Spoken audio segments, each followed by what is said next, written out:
Netflix, you don't need cable. Hop on YouTube, welcome to the hood table, where we chop up local and global events vocally. You don't really wanna miss out on these conversations. Just joke a little, laugh a little, get that wine in your system for your glass a little. Expose current events, talk trash a little. You never know, these opinions might clash a little. Get addicted to the content, got them binge watching. You don't like it, think you want invited. Bet your friends watching in the house and your job parking lot before you clock it. They don't wanna miss a second of this HD content. Everybody think they got something to say, so it's an open invitation. Bring it to the table. But if you come back, just know we ain't buying in. We gon' probably turn it back and say sorry, try again.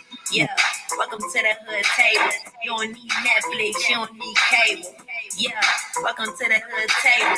You don't need Netflix, you don't need cable.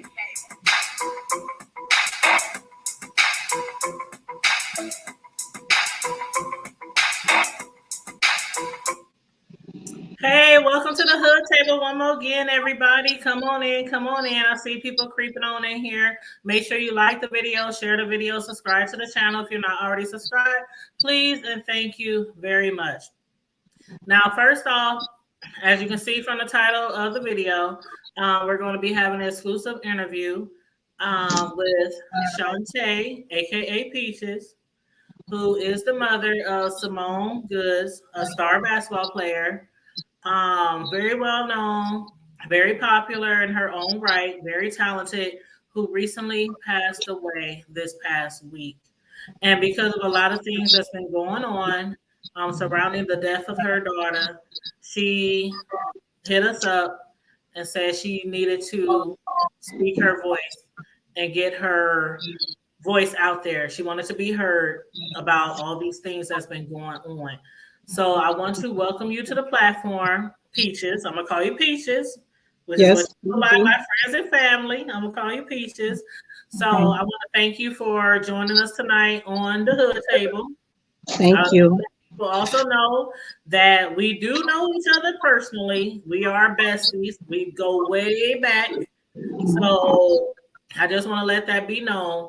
But this still is going to be a very sensitive subject. It deals with the loss of a child. So we're going to try to keep this very sensitive, very respectful in the chat and on the platform. So I just want to get that out the way. So thank you for joining us tonight, Peaches. Thank you. You're welcome. Thank you for having me and listening to me. I appreciate it. No problem. No problem. You know, I got you. So on that note, first of all, I want to know, hold on one second. My child is calling me. I'm trying to turn my ringer off. Okay.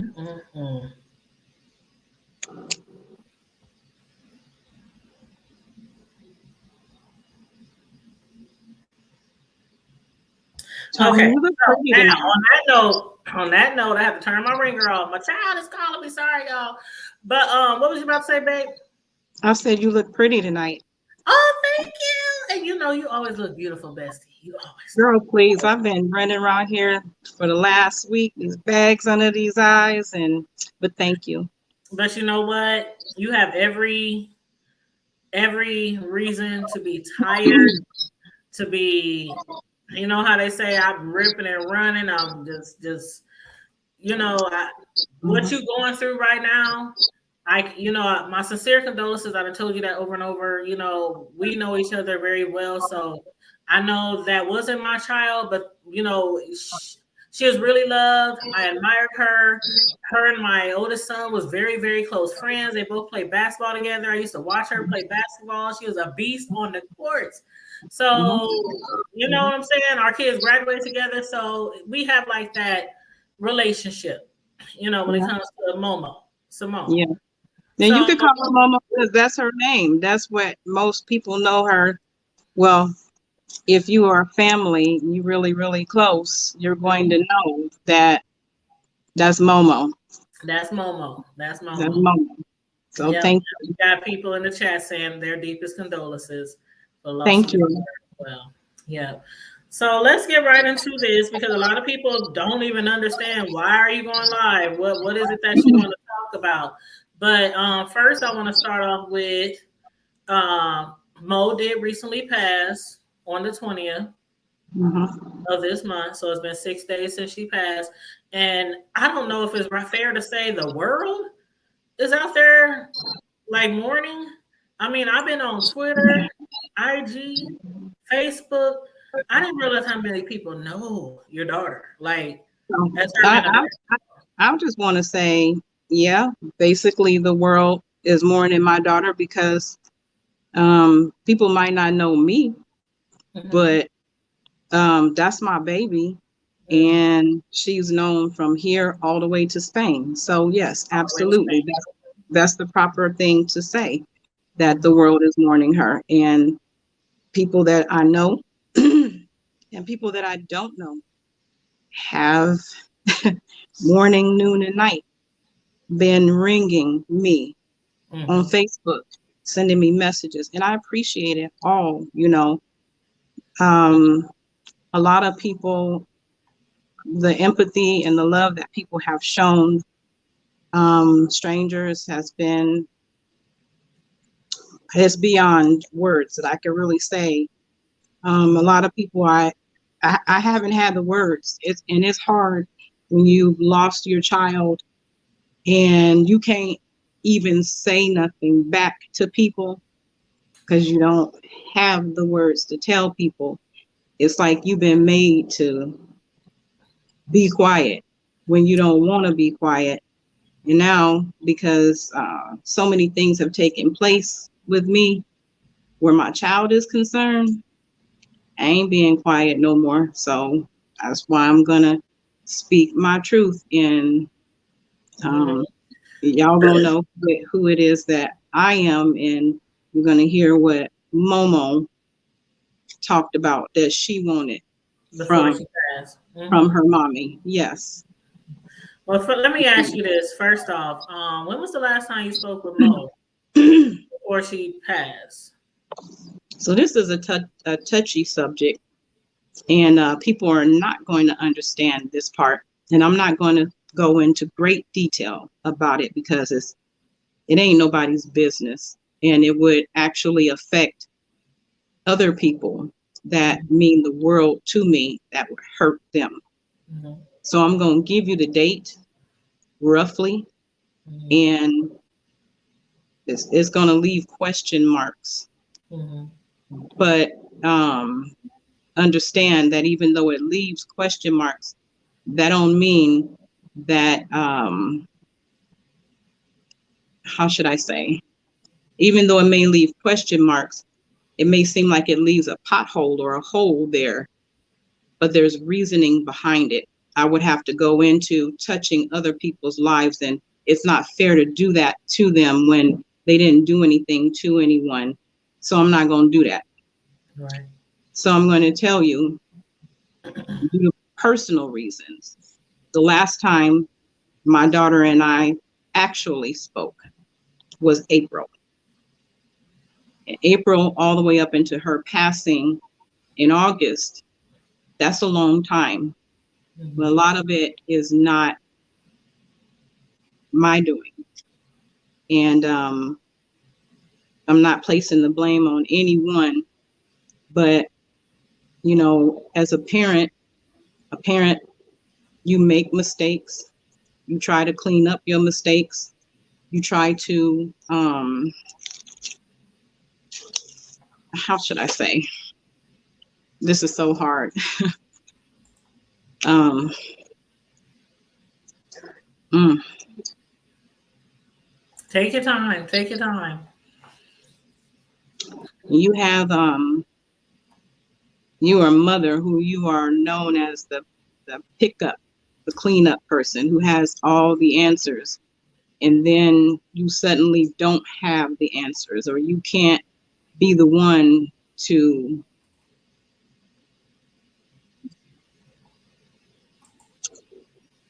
I'll just say that I've been there my whole entire life for all my kids, and my kids didn't want for a damn thing.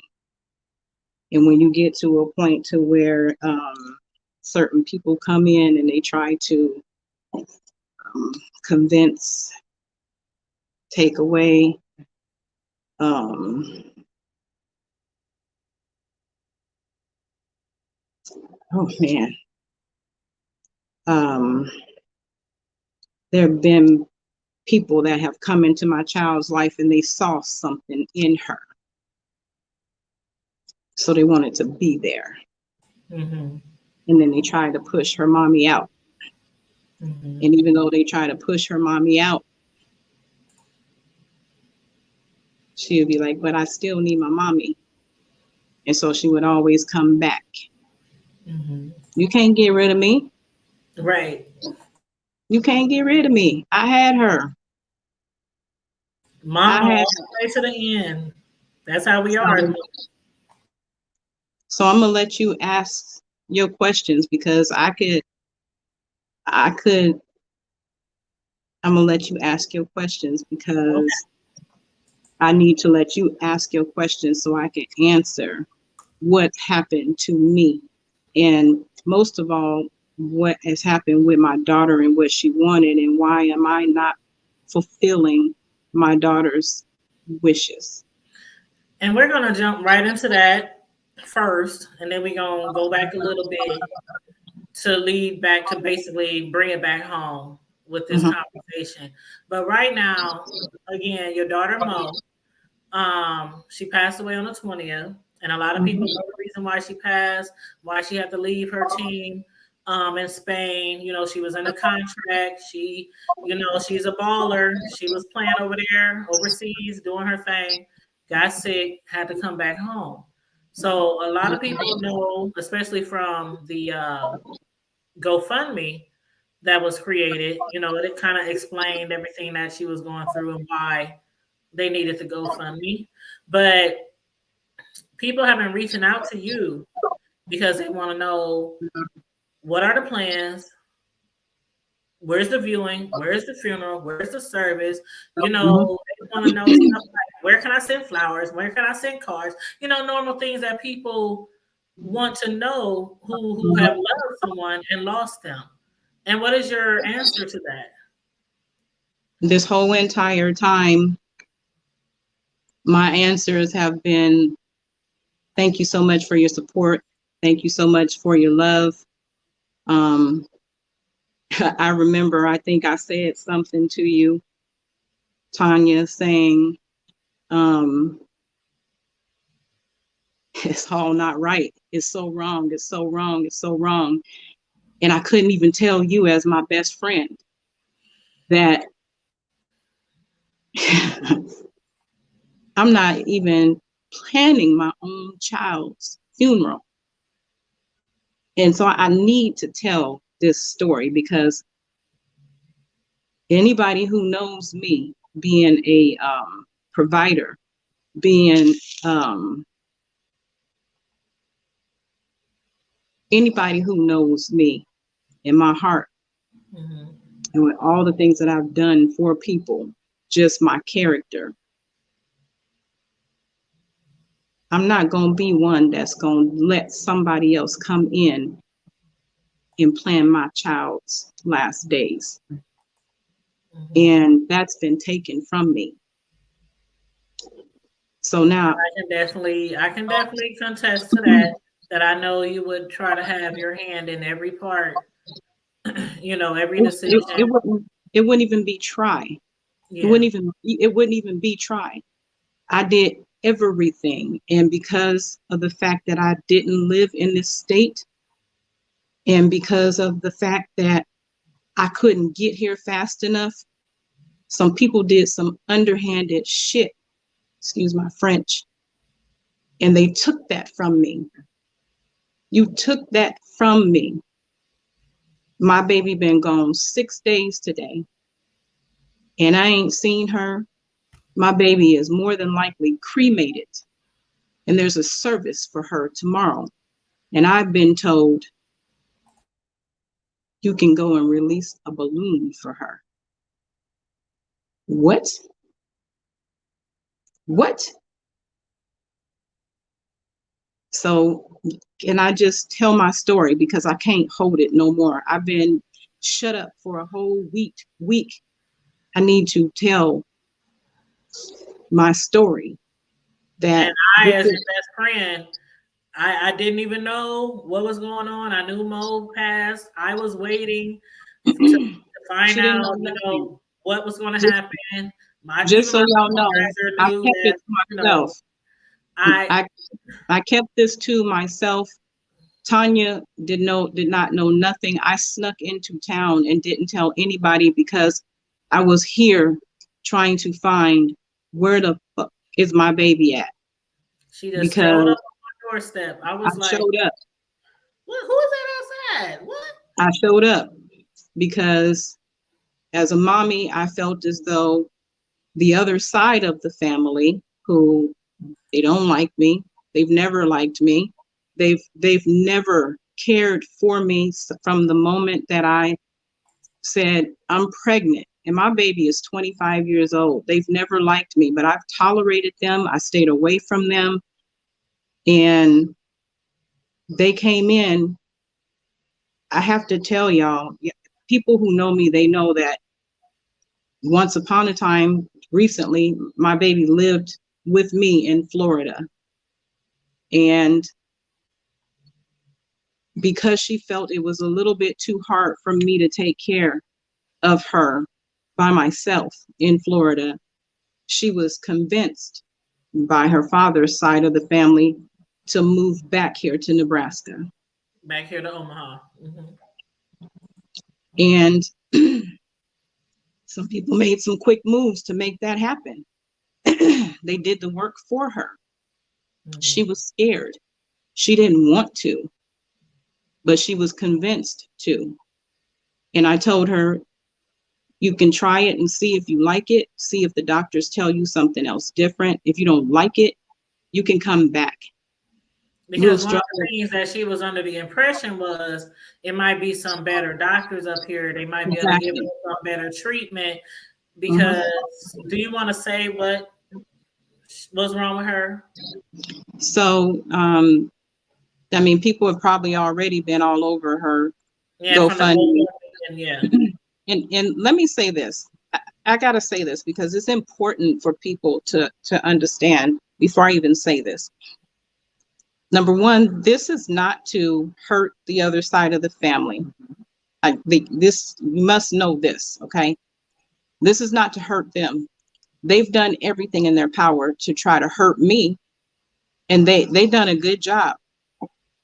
You did a good job, but this from me is to provide some type of peace and solace for myself.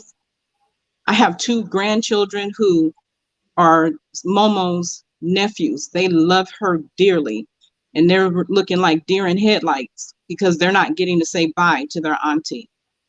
She has a sister who is very quiet, and she has a brother and a whole slew of other relatives. My side of the family is not getting to say goodbye unless we want to get one of your balloons and write on it and say, bye, Momo. Momo didn't even like balloons. And you got balloons going up in colors. Let me just take a second. If I had done something like this, Momo would be going away. Some doves would be flying up in the air. First of all, why are we doing this with balloons? I wouldn't even do this to her side of the family, her father's side. Even though I don't like them people, I tolerated her father. He's done everything for the past 26 years from the moment of birth to hurt me in every way, shape, form, or fashion, including degrading my name to the basketball world. Them people really don't know me, but believe me, I was my daughter's hugest cheerleader. I didn't have to be on the forefront. People were surprised. You Momo's mom? Yep, it's me. Momo got her character from me. She didn't get it from them. But I just want y'all to know that this ain't to hurt them, because Momo loved her father. I would never take that from her. I'd never take it from him. She loved people in general. She loved everyone, and everyone loves her. She's a gentle giant. She would not want this. She would not want separation. And before my daughter came back here, what we discussed, she wanted to let it be known, Mommy, if I don't make it back to see you, I need to tell you what I want. And we tried to write it. I tried to get her to write it down because I told her, you know, your dad's side of the family, they have never liked me. And I really feel like if something happens, they're going to take that from me. And she's like, oh no, Mommy, you know, my dad has been here. We broke bread together. All that's water under the bridge. He'd never do that. And I said, I don't put anything past your father's side of the family. And I'd like to believe that, but you need to write these things down, because if you don't, you can tell me, but once you get away from me, he's going to snatch it from me. He's going to snatch that from me. Mm-hmm. And they did exactly that. It was snatched from me. I know that my daughter did not want a viewing. Okay. And I understand that his side of the family is saying there's not going to be a viewing or whatever. They're trying to say that there hasn't been a funeral or there hasn't been a memorial, but you're missing the point.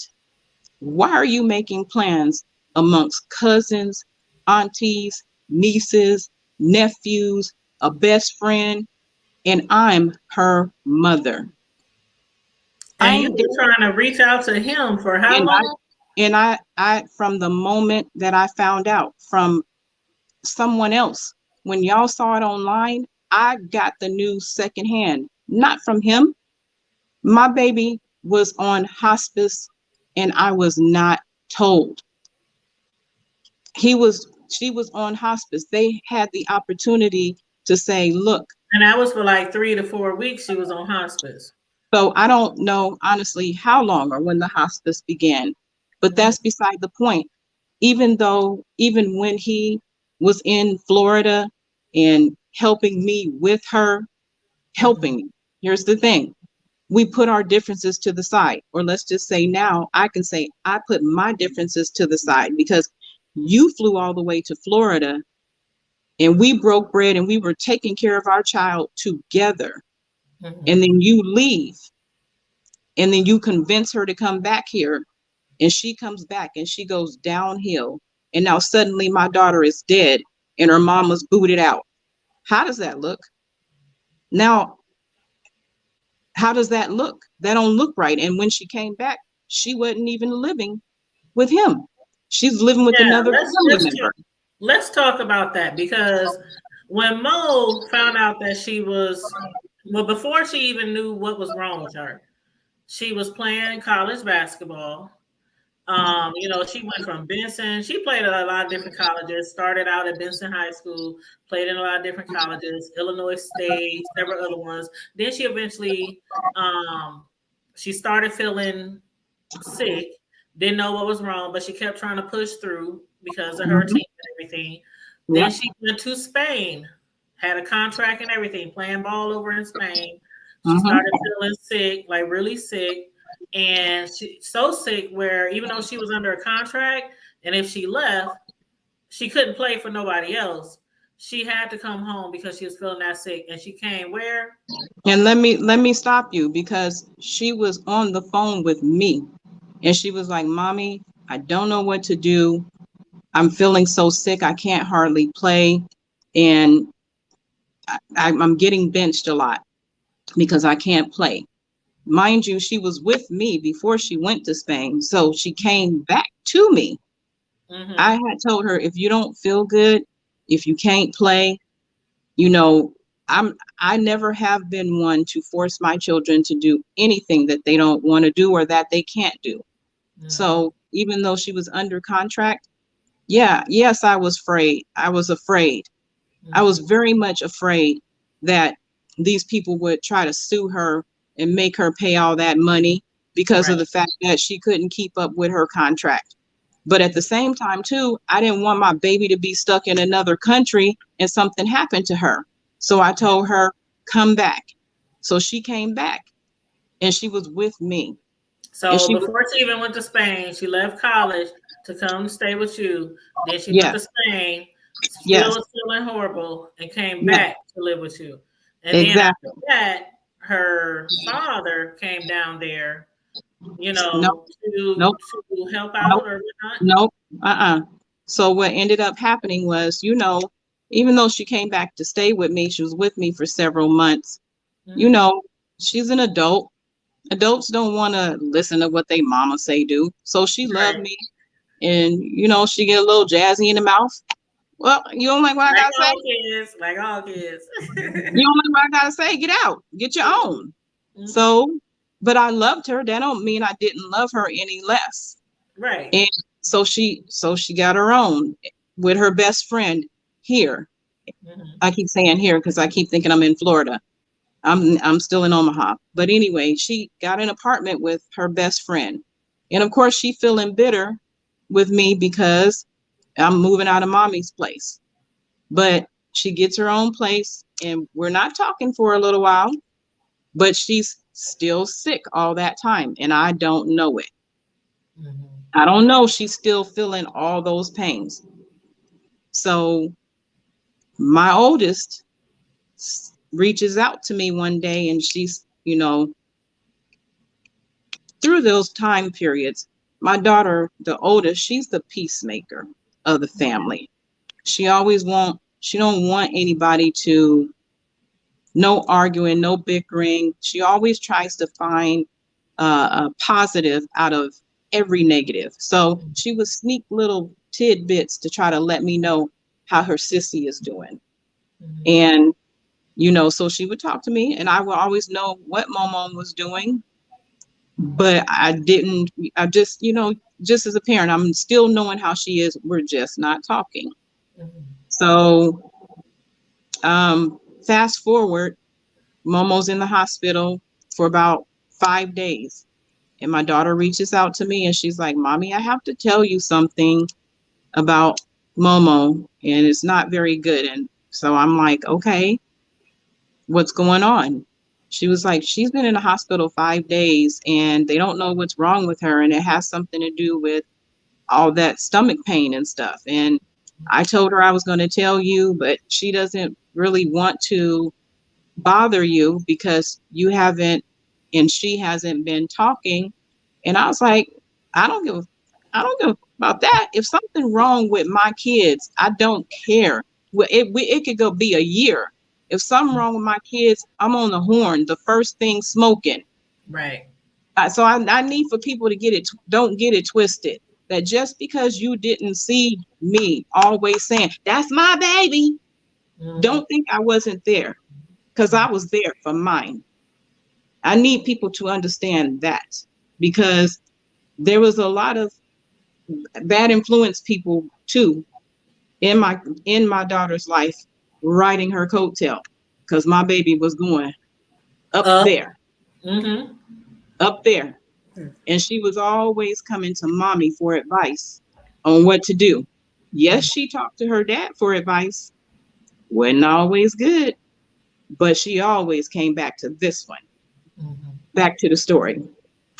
So anyway, um, when my daughter told me what was going on with her, I was at work. I get off work. I'm going to go see what's wrong with my child because she needs me. And Right. her dad did not come. He's waiting to see what's wrong with her. Mm-hmm. When something's wrong, then I guess I'll come. I don't move like that. Should Mm-hmm. something wrong, here I come.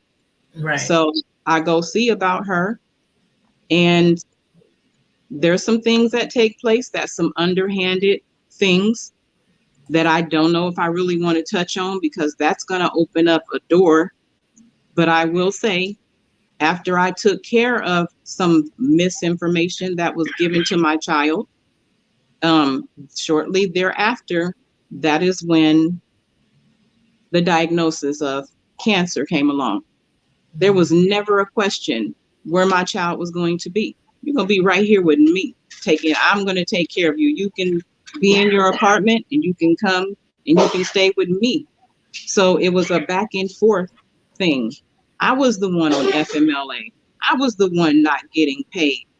Her dad did come, but you basically was up here in the way. You in her apartment in the way. You're up here for what? You got her car, but I'm taking her to the doctor. You're in her apartment with her roommate causing ruckus between her and her roommate when you could just go back to Nebraska. Mm-hmm. There was a lot of stuff that was going on.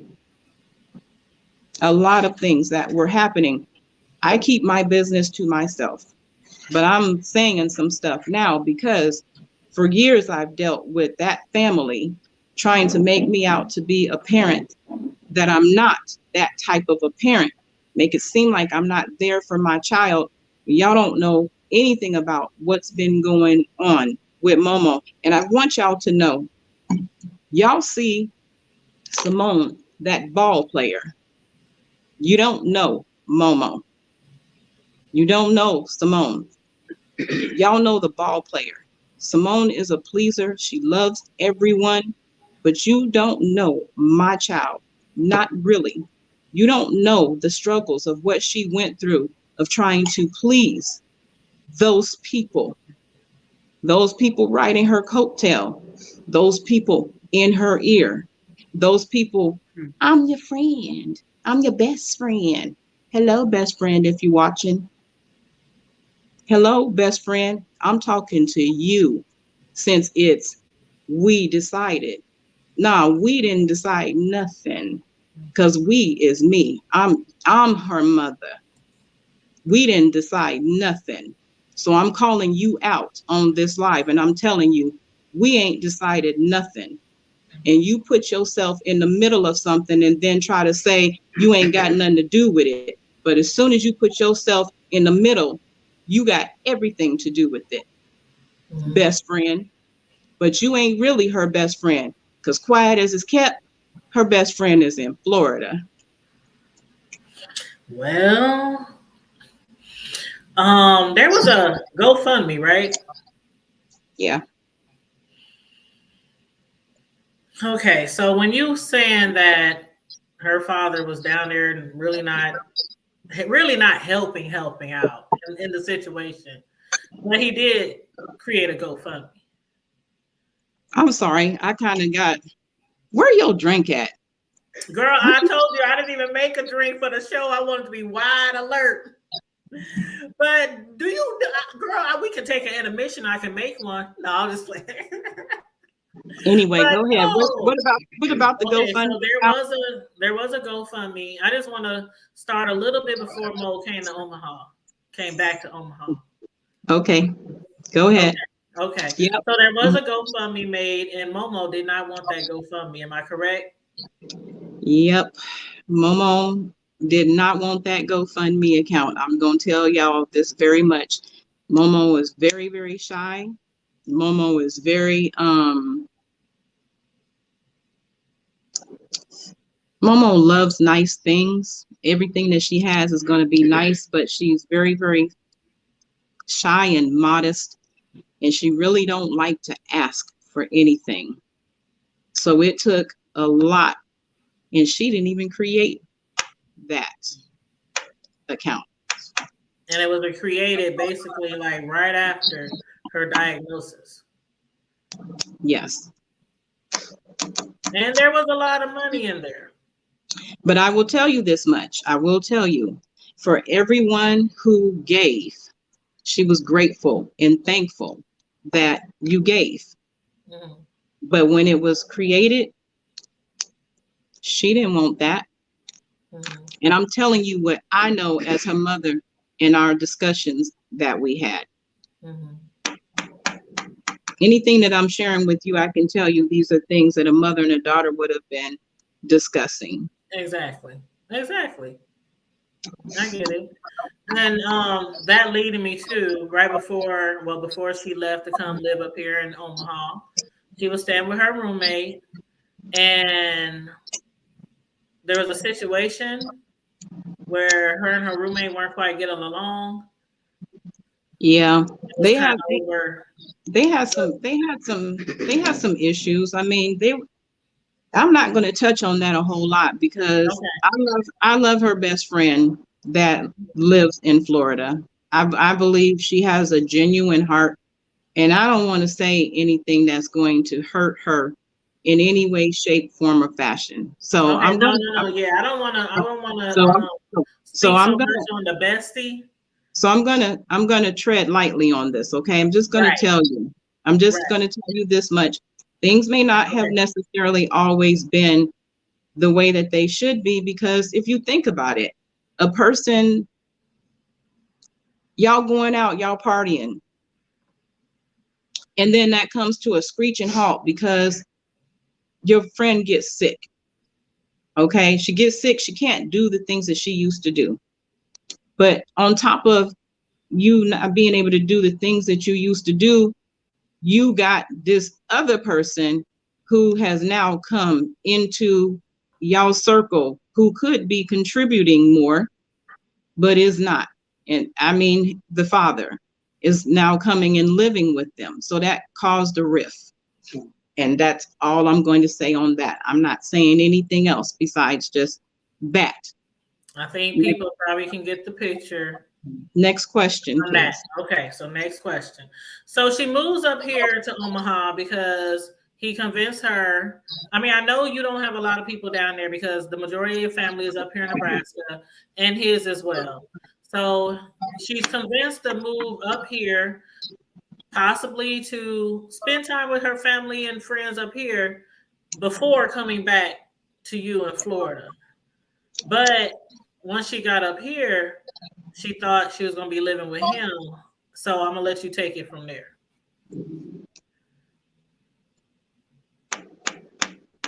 Take your time.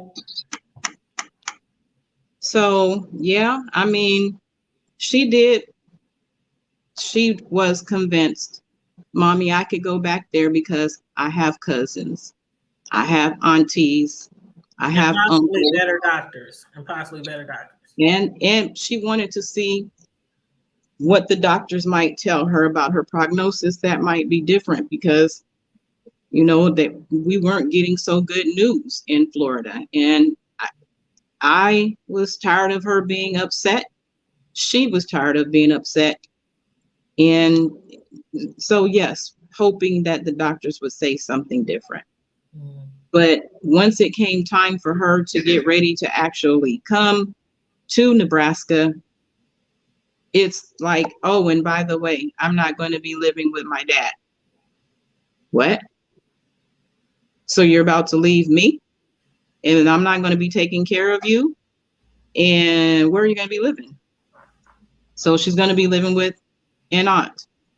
And I mean, I don't have a whole lot bad to say about this aunt, but I never cared for this lady. And I was afraid of how she would treat my child. I never cared for how she treated her child. So if I didn't care for how you treated yours, how are you going to do mine? Mm-hmm. So I didn't want her to go, but her information was switched. All her medical stuff was switched. So she felt as though she had no other choice but to come.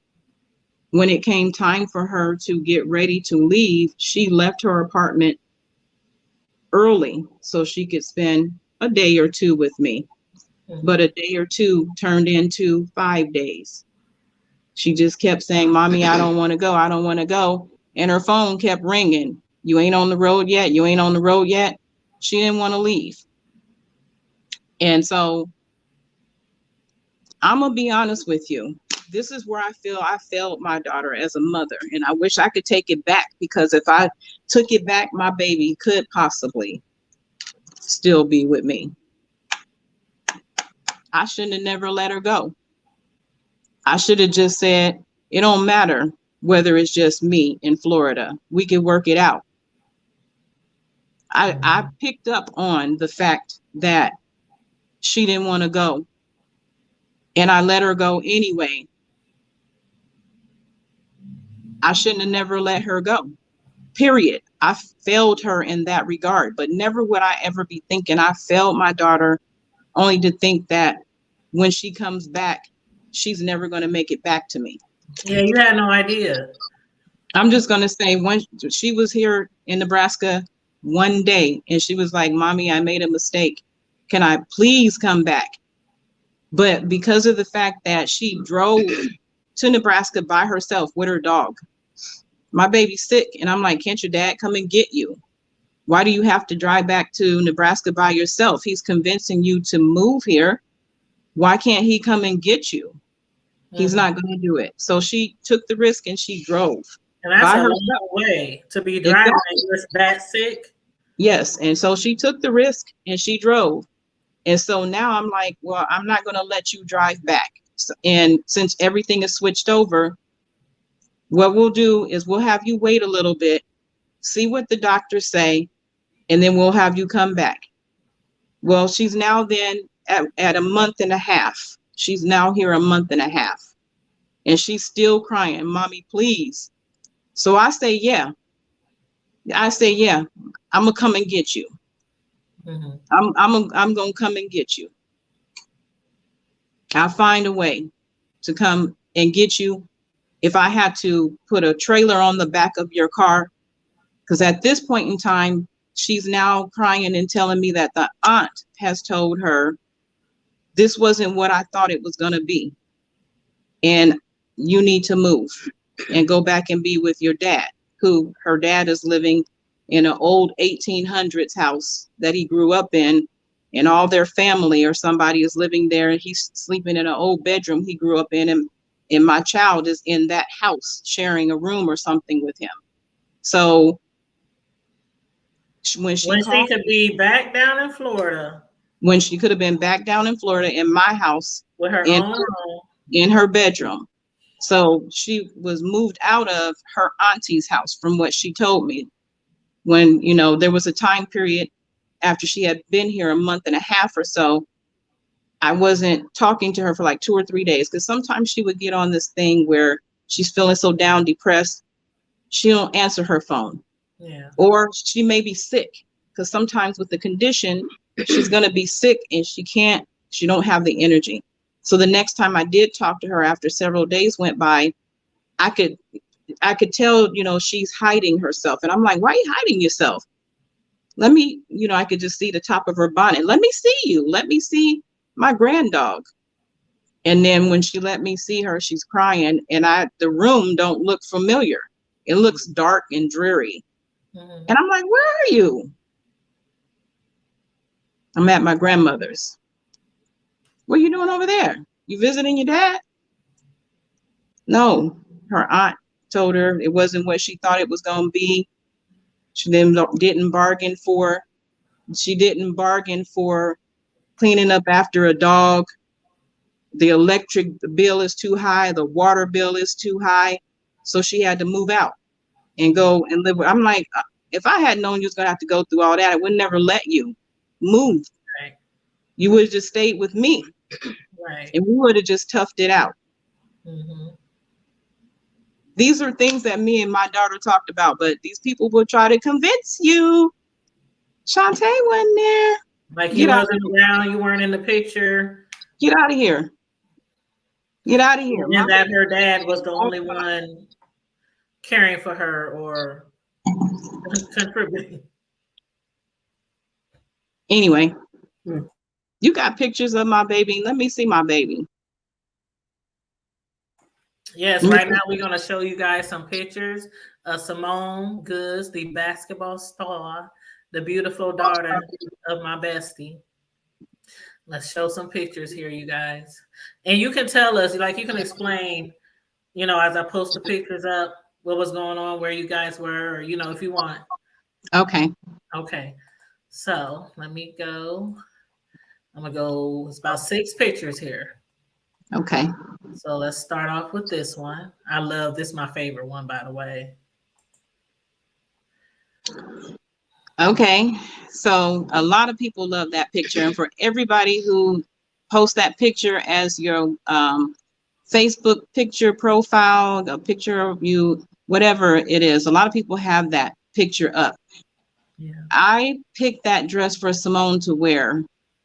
We did a mommy-daughter date, and we went to this place in Florida called The Rose. She kept asking me, Mommy, I want to take you to lunch. And well, she saw what it was that I was wearing, and she wanted to switch, and I picked that dress for her. That dress has a split that goes all the way up to her hip bone on both sides, and it's completely see-through.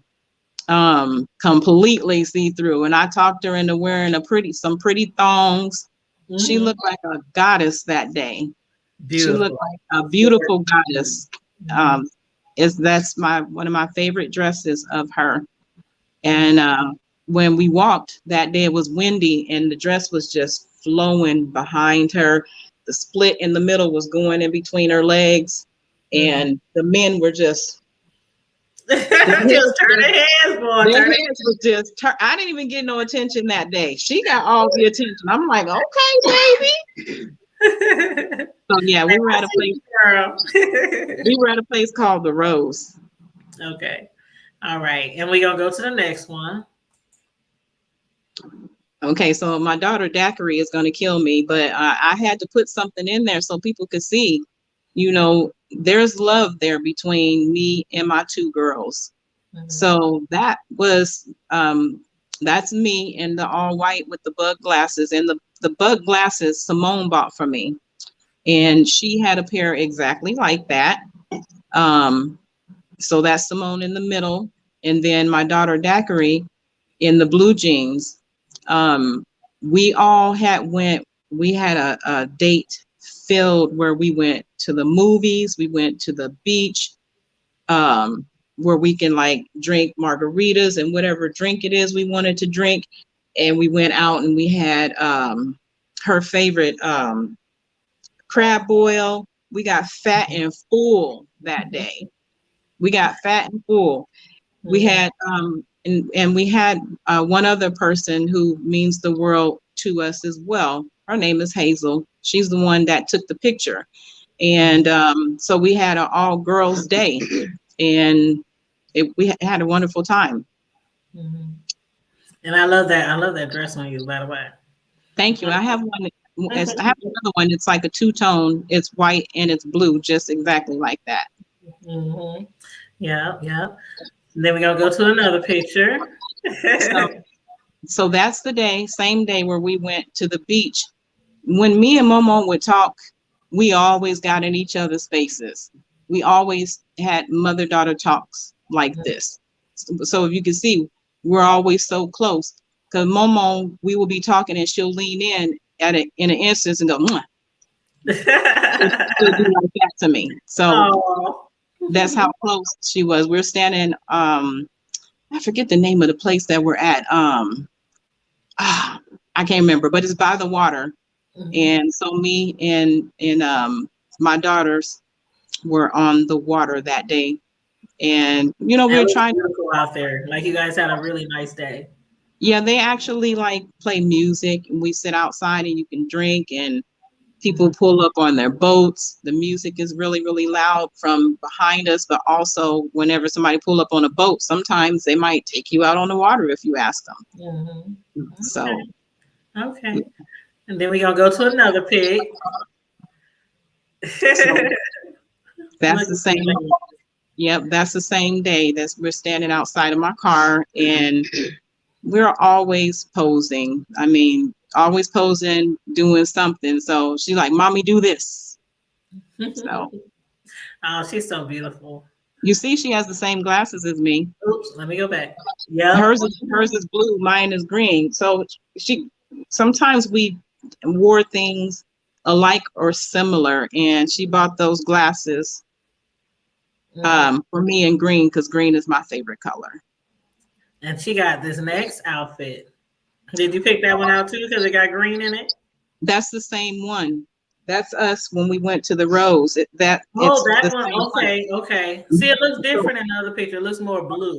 It looks more blue because we were outside and it was a cloudy day, but it's actually green. And I'm one like, thing that people might not know about Mo, like a lot of times when you see female basketball players, you think they all tomboyish or they all about just hoodies and sneakers, and but she was not really like that. She was into clothes and fashion. Momo, she wore some of everything. Momo did wear hoodies and sneakers. She was a sneaker girl, Mm-hmm. but she dressed her stuff up and she still would always look girly. So she always still gonna have on a lash. She Mm-hmm. always still gonna have on some big earrings. She's just always gonna still look like a girly girl. Like a lady, like a girly girl. Which she got from you. She got that from Girly you. girl. I'm looking at my baby. She's so beautiful. Just I know. I miss It her. is. I miss her so much. She was always beautiful from the time I first met her when she was a young little kid. And I mean, shoot, I was like, oh my gosh, she's gonna be a star. I couldn't wait every Friday night for the varsity basketball games. Her and my son both play varsity, and I would always go early just so I can watch Mo. Because I'm telling you, even in high school, that girl was nothing to mess with on the courts. So yeah, I always And wanted she was and she left-handed. So when she did her little layups and stuff, it was and so always was my son too. They both was lefties. mhm. And then Yep. we got one last picture that you gave us to show. Yep. That's the lady. She asked, could she take a picture of us? She was like, hello, ladies, y'all look so beautiful. Can I take y'all's picture? Oh, So yeah. yeah, you guys have a lot of nice pictures. And I'm sorry, there's one more. I'm sorry. This one I had to get off your off her page, and I told you I was getting it. But I love this photo of you two. This is one of my favorites. Thank you.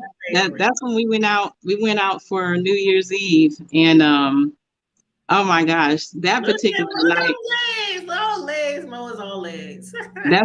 That's my tree. That's my tree.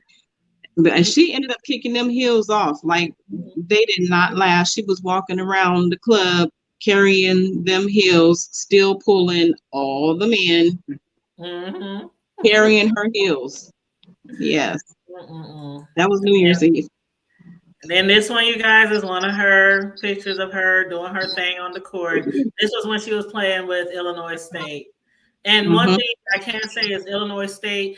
I mean, a lot of different, a lot of people from high school, grade school, college. She went to like several different colleges, played in Spain. There's such an outpouring of condolences and mourning and grieving and prayer for the family all over social media. I mean, Momo, her story of her passing is like really, really trending right now. So there's a lot of people who loved and adored and cared for her, and they are keeping you and everyone in their prayers. And that's what's hurtful because so many people, even though I wasn't in the limelight, Mm-hmm. people have figured out who I am. Thank Mm-hmm. you, Miss Sislo. Mm-hmm. Some people knew I was Momo's mom. And some strangers have figured out who I am, and people reach out and say little things, and it's hurtful to not really be able to say a whole lot back, you Like, know. where's her services gonna be? What's the address? Because at this time, we both we didn't been there for each other, as friends. I was there, at the time when you needed me for your mother's Mm-hmm, passing. When my mm-hmm, mother passed, you were there. mm-hmm, I mean, and of mm-hmm. course, during this time, it's automatic. I'm just gonna be there for you. So we both have had these experiences where we know what it's like and we know what people kind of expect. They kind of Right, expect you to post something right. eventually saying, Mm-hmm, this is where we're going to be. This is who can come. If you want to mail flowers or card, this is where you send this. But right. people have been like wondering, like, Yep. why aren't you Why posting am I in? And I don't want anybody to get the impression like I don't care about my daughter and I'm not saying anything. I couldn't say anything because when you have someone come in and basically snatch your daughter from up under you, and I'm going to touch on that because I don't want it to just be telling, the story about what's happened in my past, because that's neither here nor there. This all has to do with what happened with my child.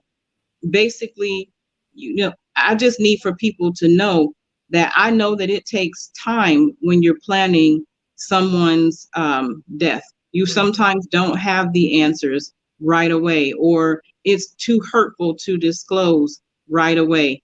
But when you have someone who's openly and blatantly not disclosing information, like, what is your ulterior motive?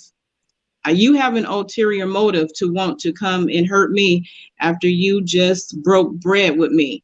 You broke bread with me. We sat, we ate dinner, we made amends for the sake of our child. And then as soon as she gets out and away from me, and she passes away, or she's getting sick, you can't pick up the phone. We traded phone numbers, even though my phone number has been the same since before Simone was born.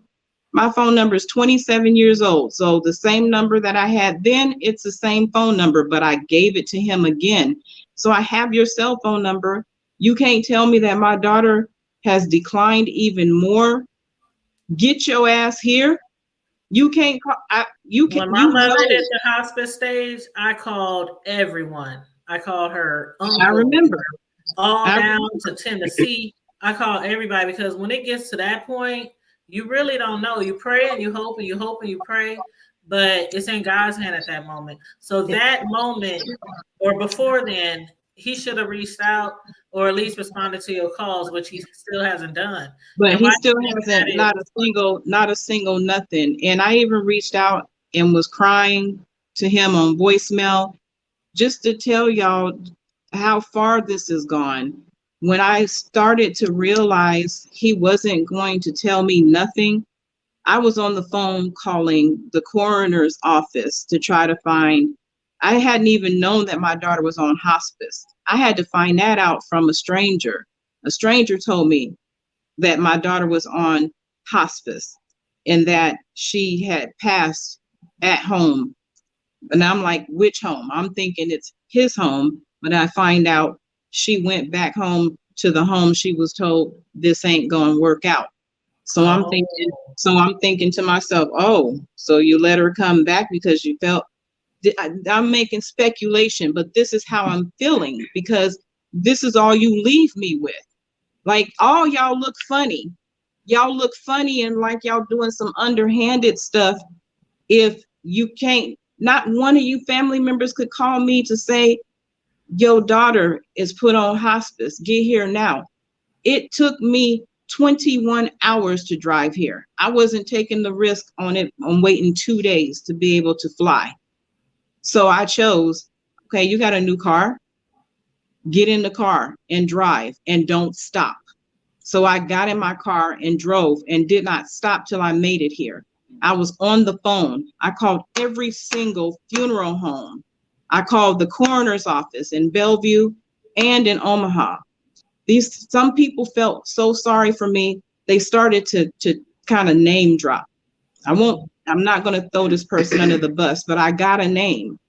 And somehow then that let me know that this person is involved with planning the services. So then I'm just talking to this person. I'm like, are they going to respect my daughter's wishes? Because what Charles didn't know was that before she even came back, we had discussed if anything should happen, what she would want. One thing she didn't want was she didn't want people gawking at her. Big shindig of a funeral. She didn't want that. So, okay, if this is what you're doing for her, you're not giving her a big shindig of a funeral. Okay, I respect that much of you thinking about that. But I will never forget that you are excluding me. And you got the audacity to put in the hands of some little girl who calls herself a grown woman and my daughter's best friend to put on Facebook, we have decided there will not be this. There's going to be a balloon release. This is an insult to me. And it's an insult to the thousands of people that know my daughter and have been waiting for an answer as to what it is that is going on. Like, understandable. Let me just share with you. This is what me and my daughter discussed. Because if you watching, little girl, since you call yourself disrespecting me, you thought that it was okay to kind of bring me down on your level. So I decided not to respond to your text because you can hear this from my mouth and run tell your daddy that. I'm just going to say this. If it was me planning my daughter's funeral, you wouldn't have been excluded because my daughter loved you. What I'm finding is that you didn't love her. Because if you did, there's no way you would have disrespected me in my time of hurt and loss. You wouldn't feel that it's okay for you to feel like you're superior to me and that you had the right to make a decision that is my decision where my daughter is concerned.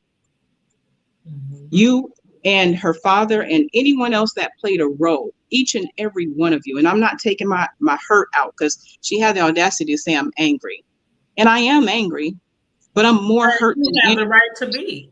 I am angry, but I'm not going to give this to her because she tried to say, you taking your anger out on me isn't going to solve anything. No, little girl, I'm not taking anger out on you. You will never get the opportunity to put that anger tag on me. But what I will say to you is that stay in a child's place. Because right now, you a child. You talking to a 50-something-year-old woman when you be sending me a long book for a text after I just lost my daughter. Because truth be told, I could have came to see you. But God saved me and he saved you because had I read the text message when you sent it last night, I would have knocked on your door, but it was meant for me not to read it until this morning. And I chose not to respond to you. Y'all pushed me to put something out here about how y'all are doing me regarding my daughter. You think that it's okay for you to have had cremated my child. And you think that it's okay. I'm not dead. My name was on that birth certificate first. Matter of fact, Charles' name ain't even on the birth certificate. So I got a problem with this because I'm the mother. Did y'all lie and say the mama dead? Because I'm alive and well. I don't see this is where when I was just gagging from the moment you came to my door and said, I'm here to find my daughter. When you told me that, I just immediately started crying because I'm like, what do you mean? Aren't you here so we could have some services? And when you told me that, I'm like, what do you mean you don't know where she's at? I don't know where she's at. And I still don't know where she's at. I don't even know if she's in a damn box that I promised her that I would not put her in. When I spoke to my child before she left, she said, Mommy, there's things that I would like to make sure that you know in case something happened. And I'll share this with y'all because she's gone now. And I'm gonna tell y'all, me doing this she don't even like it. But she don't even like it. But I have to do this to get this off of my chest so y'all could just see. And when you hear Simone or when you see Simone's mom on the street, don't pss, pss, pss. Simone's mom wasn't there because I was there. And when y'all see, because if there was a service, see, here's the thing. I don't know if there was a service yet. But from my understanding, she's been cremated. And that's the part that's not right. Y'all did that without me. Right. Like, what did you do? What did you do to achieve that? How did you achieve that when I am still alive and Charles' name ain't even on the birth certificate? Like when my mama, not my mother, but when my brother passed away, even though my daddy said do everything, they still had to reach out to my daddy to say, we need that in writing. Or we need to talk to your daddy because he's still alive. That's all fine and dandy that you're the oldest, but we still need, because he's still alive. Right. I'm still alive. But let me just share with you, my daughter wanted it to be where both families come together. She did not want to be gawked at. And most of all, she wanted to be cremated. She did not want to be buried. And she wanted her mother to put her away in the blingiest, badass urn that I could find or make for her. Mm-hmm. And unless you do something with her ashes to where I can't get my hands on them, I'm going to give that to her. So unless you do something, one day I'm going to give that to her. Mark my words. Unless you do something where I can't legally get my hands on my daughter's ashes, I'm still going to give that to her. Because y'all wrong as two left shoes. I wouldn't do a dog dirt ball like that. And I ain't nobody's dog. And I can see you making it right now, because some of y'all might not know, but Peaches is very talented and crafty, and I can see you making it yourself by hand, and I know she would appreciate and love that.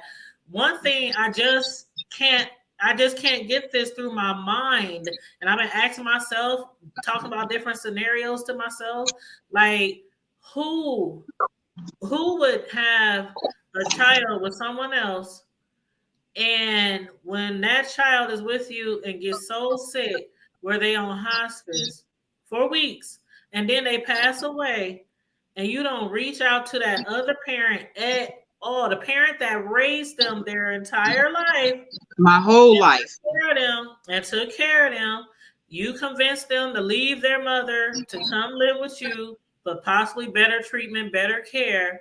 And then she's been bounced around to different houses. You're not giving her the care she needs.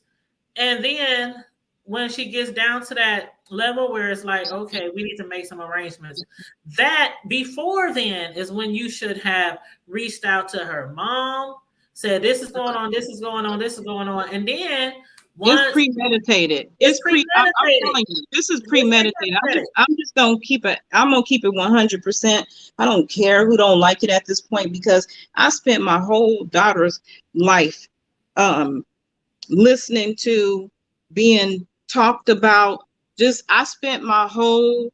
And somebody said, "I'm sorry, Mom." Oh, thank you. I have 3 girls. Couldn't imagine.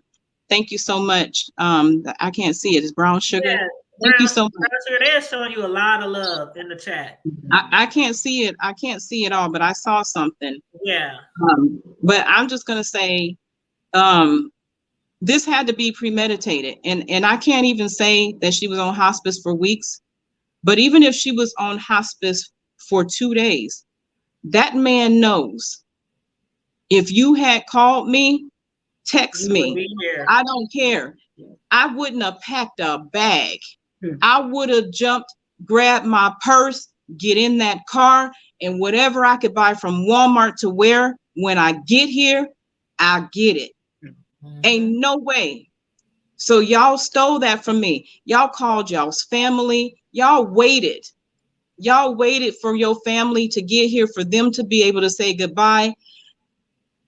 Even the best friend came from Texas, so she had a few days to get here. The best friend, when she found out, I don't even want to call her best friend, because bitch, you ain't no friend. And I'm sorry, but you a bitch right now. And tell your mama and your daddy I said it.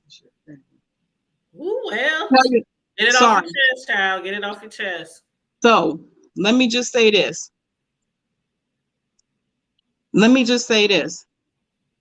She reached out to me after she saw my post that my daughter had died. And she was upset that the father had not told her, because, you know, they know each other. So at least, you know, he should have told her, you know, that her friend died. I didn't think to tell her, because, well, the whole entire time that my daughter was growing up, I never really liked the girl. I don't hate her. I just didn't think she was a good influence for my daughter. So I never really liked her. And I figured, since she knows the father of my child, he'll tell her. Well, when she reached out to me to say, I'm so sorry, I can't imagine how you feel, our conversation was cool. And, I told her, I'm sorry you had to find out that way, blase, blase. She said she was going to reach out to him, find out what was going on. And I said, I'm not getting any responses back from Simone's father on, what's going on with her, what happened. And when you find out, can you please let me know? Mm-hmm. She said, yes, she would. The next thing you know, time starts going on. A whole day went by and I was just like, where is my baby? Where is my daughter? What did you find out? She was quiet. And then it just kind of dawned on me, as quiet as she was getting and how she was changing her wording, you know something. Mm-hmm. You know something. Because you ain't going to come to me all, woe is me. And then now you short with me. Mm-hmm. It gets to the point to where I'm like, I'm steadily saying he's not responding.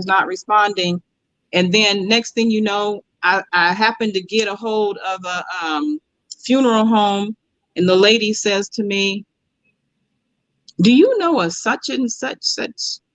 And I was like, no. And then she basically just kind of lets me know, people are nasty and vicious in this world, and they do hurtful things to hurt other people. And I just wanted to just share with you, I see this all the time. You might want to just start maybe preparing for the fact that the family is getting ready to do a private ceremony without you. Mm-hmm. As soon as she said that to me, that let me know I reached the right funeral home. And as a woman or a mother, she was letting me know, I'm not supposed to tell you nothing, but I'm telling you something. Right. And she so felt compassion. Mm-hmm. Exactly. She felt compassion because she already had slipped and said, do you know such and such, which I ain't going to tell the name. And when she said that night, I couldn't sleep. I tossed and turned. I wasn't sleeping anyway. I probably only slept 4 hours in the past 5 days. Mm-hmm. But anyway, it dawned on me. Reach out to that best friend, because by now she should be on her way. And so when I find out that she was on her way, I'm like, she on her way. I need to be on my way, because why you leaving now if there ain't no days, if there's no date scheduled? Mm-hmm. Why you leaving now? When I found out all the family was there, but they was waiting on the best friend, then I started making some other calls, and then I find out the best friend is supposed to be a part of the service. So I'm like, okay, the best friend still ain't said nothing to me, but I'm finding out you're supposed to be a part of the service. You ain't made it there. So then I start getting mad and messaging her and saying, because y'all had an agreement to tell each other the information when whoever found out. Right. So then she's like, well, I still don't know nothing. And I'm like, well, what's this I hear that, you're part of the service, blase this, blase that. And then she was just like, well, he said, we'll talk about it when I get there. We'll talk about it when I get there. And I'm thinking to myself, nah, I can't sit and wait. Because if I sit and wait, even if they do decide to tell me something, they might tell me at the last minute and be like, well, it ain't my fault. I tried to tell you. It ain't my fault you ain't here. We told you. So I decided, get your ass in the car and drive as fast as you can. So that way, when they do decide to let you know something, you're already in the city. But don't tell nobody. Don't tell nobody. Somebody, and I had no clue. You didn't even tell me. I didn't tell you. I ain't told nobody. I've been coming to my friends' houses, sneaking up on them. Hey, I'm here. Nobody knew nothing. I didn't tell nobody nothing but my daughter, because I didn't want anybody to find out and it possibly get back to that family. Mm-hmm. So anyway, the best friend, she takes it up on herself after all these days, last night, to message me. So last night was how many days? 5 days? 4 days? 5. Yep. She finally messages me all these days later and says, hey, we decided that we decided that we're going to do, not going to have a public service. We're going to have a balloon release at Carter Lake. So Carter Lake, y'all, if anybody, I ain't encouraging nobody to do nothing, but I'm just saying, if anybody wants to go show support, or if you want to cuss a bitch out, Carter Lake, Saturday at 2 p.m. Now, don't do that at my daughter's balloon release. But anyway, I'm more than likely not going to be there, because that's just going to ask you, have you made the decision? Nah, I'm not going to be there, and I'm going to tell you why. Because why should I attend a balloon release when it's just a piece of latex or what's the thing, Mylar? Wet. I can go do that. I can go buy that and release from my daughter's balcony. Like, that's an insult to me. I should have been allowed to say goodbye to my child. You telling me I don't get to say goodbye to my child? I don't even get to see if you bought an urn and if she's going to be honored in that way. Like, man, y'all burn in hell. And to this day, you still haven't heard from him. I still ain't heard from nobody. I didn't call the sisters. I called one sister that I thought was halfway decent. She ain't said nothing. All I can just say is, yes, there's some anger there. There's a lot of hurt there. And I still feel, when y'all see me, if somebody see me at Phil's Foodway, if somebody see me down on 30th, smack my ass and make sure I'm not dreaming. And the reason why I say that is because there is no way this could be happening to me. There's no way. Unbelievable. It really does. When you told me, I said, this sounds like some crazy Lifetime, some crazy bizarre. I just can't imagine I just can't imagine. Basically, he's been ignoring all your phone calls, your text messages. You done cried on his voicemail, begging him to tell you what's going on. Where's your daughter? What y'all doing? I want to be a part of this. And he's not. And it's 6 days after her death. And he ain't said a word. And then to top it off, that little raggedy ass, pimple face ass best friend, she come to say to me last night, dang, I wish I had sent you the message. Dang, I wish I could access. Yeah, because you only sent me the first one, I believe. I sent you all of them. Oh, hold on. She sent a long message that was so disrespectful after I had asked her just to reconfirm. I just wanted to reconfirm. Are you trying to tell me that you've had a service, that you've had a memorial or funeral for my daughter, and everyone else who's not invited has to do the balloon release? This bitch gonna give me thumbs up. Thumbs up. Yeah, you sent me a lot of them. There's one that starts with, there is nothing between me and that fat.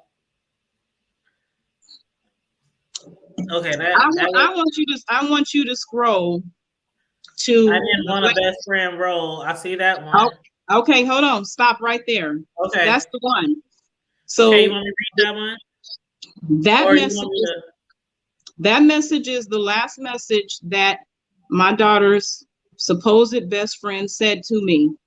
This is where she decided to let me know that she was given the final vote, and she made the decision as to whether or not I would be allowed to participate in the family activities. So you can post it or you can read it. You can do whatever it is that you want to do with it, because people have been giving her their extended condolences for her best friend passing. But nah, you ain't no best friend, because my daughter wouldn't have never tolerated you disrespecting me in that manner. Why would you talk to me in that way when I did nothing to you at all, but was asking you, did you find out anything about my daughter? And then when you finally let me know about the balloon release, you've come to me, man, Lord. All I know is I can read it if you want. I don't never like to say nobody's gonna get karma, but man, I can read it if you want. I Only stand if back you and want. release that. Go ahead and this is go ahead and read her last message to me that I didn't see until this morning. Okay.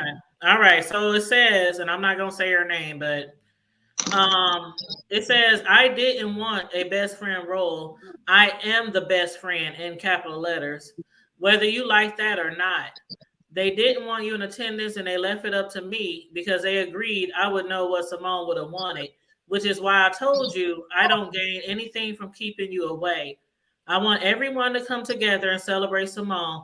That's it, and that's all. I did not cry to you. I simply let you know he didn't keep me updated, nor did he call when it happened, which is the truth. But you trying to make me out to be a bad guy is very childish and selfish of you because you aren't the only person grieving nor the only person who lost someone. You are hurt as we all are, and I'll continually pray for you. But making me your problem when your real anger has nothing to do with me is out of my control. You're completely right. Simone knows, as do we. Hope you can make it to the balloon release. Do y'all hear that? He left it into her hands, a friend, instead of including the mother.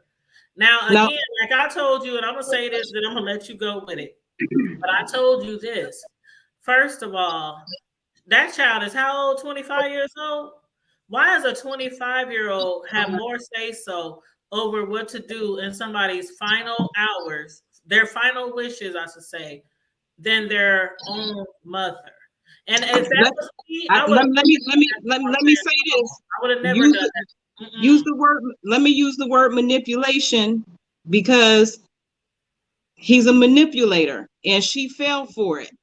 Let me use the word manipulation. Let me use the word manipulator. She don't even realize it.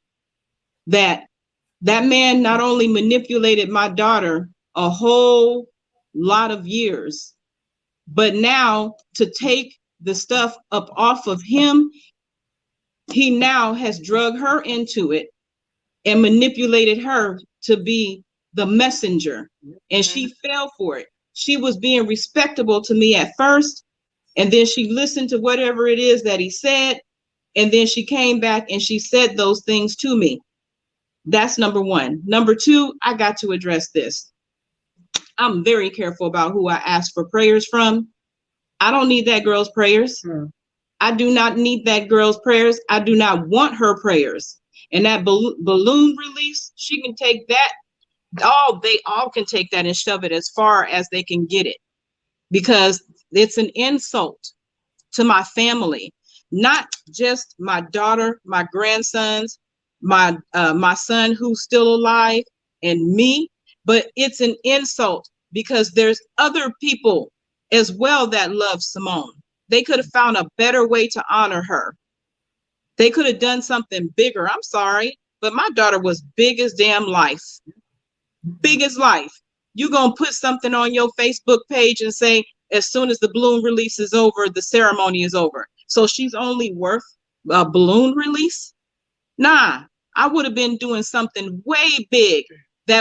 Especially if you got a life insurance policy. You got a life insurance policy, you can't do something big for my baby? My baby was big from here to Spain. And you gonna try to tell me she ain't even worth you spending money besides going to a damn, and what is Carter Lake? I was gonna say, what nasty ass Carter Lake? What is that? And that's another thing. What is Carter Lake? She ain't worth going somewhere else. I would have went to Vincent Park or Miller Park before I go to Carter Lake. Okay, I'm just saying. Everybody knows glitzy, glamoury. Shante'a. Somebody said life insurance and GoFundMe's. Okay, if you don't know, you better start between the lines. Read between the lines. I'm okay. So anyway, let me just say, I don't need that girl's prayers. I want my baby, plain and simple. But I'm just gonna say this as well, is that they took that from me, but the Lord probably in some ways also saved my mind, because he saved me from me not having to see how she was more than likely being treated and how she may have looked in the end. And so I remember her creeping up on 200 pounds. Mm-hmm. You see, I fed her. Mm-hmm. She ate. When she was with him, he was starving her with fruit and veggie slushies. And she reaching out to me, asking me, Mommy, I need something with some substance. Mm-hmm. What can I eat? Because they don't cook. They ain't cooking. Mm-hmm. I could tell y'all a whole bunch of shit.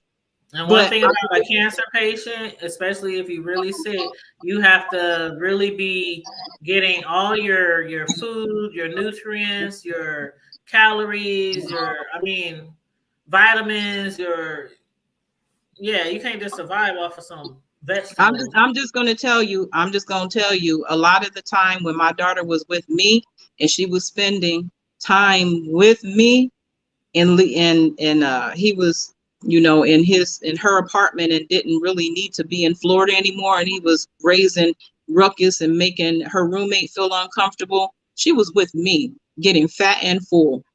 Gaining weight. We go to the doctor. Oh, Simone, you look so great. You gained 10 pounds. Yeah. She come back here. She looking so skinny. Look like you gonna blow over. Nah. Somebody in the chat said, please seek justice. Your daughter's story need to be heard. I can't believe they would do this way. And God has you as a vessel to bring your daughter in the world. Right. You the mama, you the vessel that brought her into the world.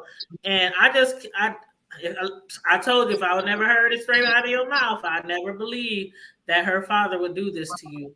Never. And I honestly I've known you for a long time, so I can say, if you were truly involved in your daughter's life, in your children's life, I can say that we've been best friends for how many years? Like I done lost count. I don't know. So many years. And our kids were good friends. Okay, so there's somebody else that's in the background. She said she wanted an account, but there's also probably other people in here that know my face. I can't see who all's in here, but there's a lot of people that they know my face, they know my children, and then there's some people who they know my face and they don't know anything about me, but they know that's that lady that liked the dress, or that's that lady, she's so nice, or that I'm not no mean, evil, vicious person. I took care of mine. You've always been private too. You always been exactly not somebody to be like, for you to have no shade to the parents who have stars as kids, basketball, music, whatever. But even me, you know how I was with my kids. Everything they did was on Facebook or whatever. But so no shade to the people who do that. But you were just always like, yeah, that's my baby. She's a star. She's talented. I love her. But I'm not trying to ride her coattail and just be all over social media, because that's not even you. And it's not me. Momo either. Momo is not a social media. And Simone does do social media, but she didn't put herself out there like that. She was really very modest and shy, and also my baby, she's so beautiful. She always felt like an ugly duckling to that person who was supposedly her best friend. And I used to be like, baby, ain't nothing a ugly duckling about you. She tried so hard to keep up with this girl who she called her best friend. She loved that girl to death. And I'm not going to say that the girl don't care about her, because this is a bitter parent talking. This is a hurt parent talking. But I need for people to understand, I know the relationship between her and that girl. And I know everything ain't always been everything. So you could play that, I'm the best friend. Like you said, read that sentence again. She's really playing the best friend who has more power than the mama. That's how she's coming off. Wait. Read that sentence. The first sentence, she said, I didn't want to be the best friend. I am. Okay, so the message she sent you was, I didn't want, in quotations, a best friend role. She said, I am the best friend in capital letters, whether you like it or not. So stop right there. You are the best friend because my daughter gave you that title. My daughter gave you that title. But you're right. You didn't want it because you sure the hell didn't treat my baby that way. You sure didn't treat my baby that way. Anytime my baby could ask me, can I spend the night with you? I'm just going to say her first initial, D. And then just to try to make my baby jealous, and it's supposed to be just you and her, you bring other people to the house, and then you make her feel like the third, fourth, and fifth wheel. Or times that I drop her off or her father drop her off, and she get there to spend the night with you, and you going off with your other friends. And then just because my daughter don't want to come back home because she don't want to show her mother that she's right, she stays. But she stays and she does things with her best friend's mother and father. Come on. I know things, little girl. Not just about that when you was a little girl, but I know little things about you right now that I talk to my daughter about. That's questionable. So don't come for me, because if you come for me, I'm going to read you your Miranda rights. Like she's that doting best friend who's always there, and you know. And if you was always there, then how come my sick daughter was traveling? My sick daughter was traveling to Texas to see you. When did you come to Florida? Never. When? Never. My daughter, every time you turn around, is coming to Texas. She said, ma'am, with all due respect, can't no friend love your child more than you. You deserve the utmost respect. That so-called friend is a demon from hell. I must say that. Stay prayed up. Well, thank you. I mean, I could never do that. I have friends. I could never do that, like to your mom, even though she's up in heaven with my mom. But I could never be like, I made a decision. We're going to have a balloon release. I know what she wanted. You didn't know, but you didn't know what she wanted. You did not know what she wanted. Did you know that she asked her mama to get the blingiest urn that she could find, and if she can't find it, for her mama to make it? Did you know that? Did you know that her and her mama has spent time talking together, and mama had a book for her to write her wishes out, because we were afraid that if something happened to her and she got to Nebraska, that her wishes of what she wanted wouldn't be honored. But then she got afraid to write it down, because she felt that just like you speak things, because I've always taught my children, you speak things, you're putting it out into the air. Yep. So she was afraid that if she wrote it, that she was putting it out into the air and she was going to die. So she changed her mind and decided, well, mommy, this is enough for me to tell you. And I'm just going to hope and pray that my things happen where, since me and you and daddy broke bread, you know, that it won't happen that way. But I can tell y'all, from me being the type of person I am, I don't care how much I didn't care for that man and how he treated me and what made me decide not to be with him many, many years ago. I could never, ever could I ever say, you can't play a role. There's no way Simone would have been with me in Florida. When that man was living in Florida and he was raising hell in her house, I got someone. I'm in a relationship with someone.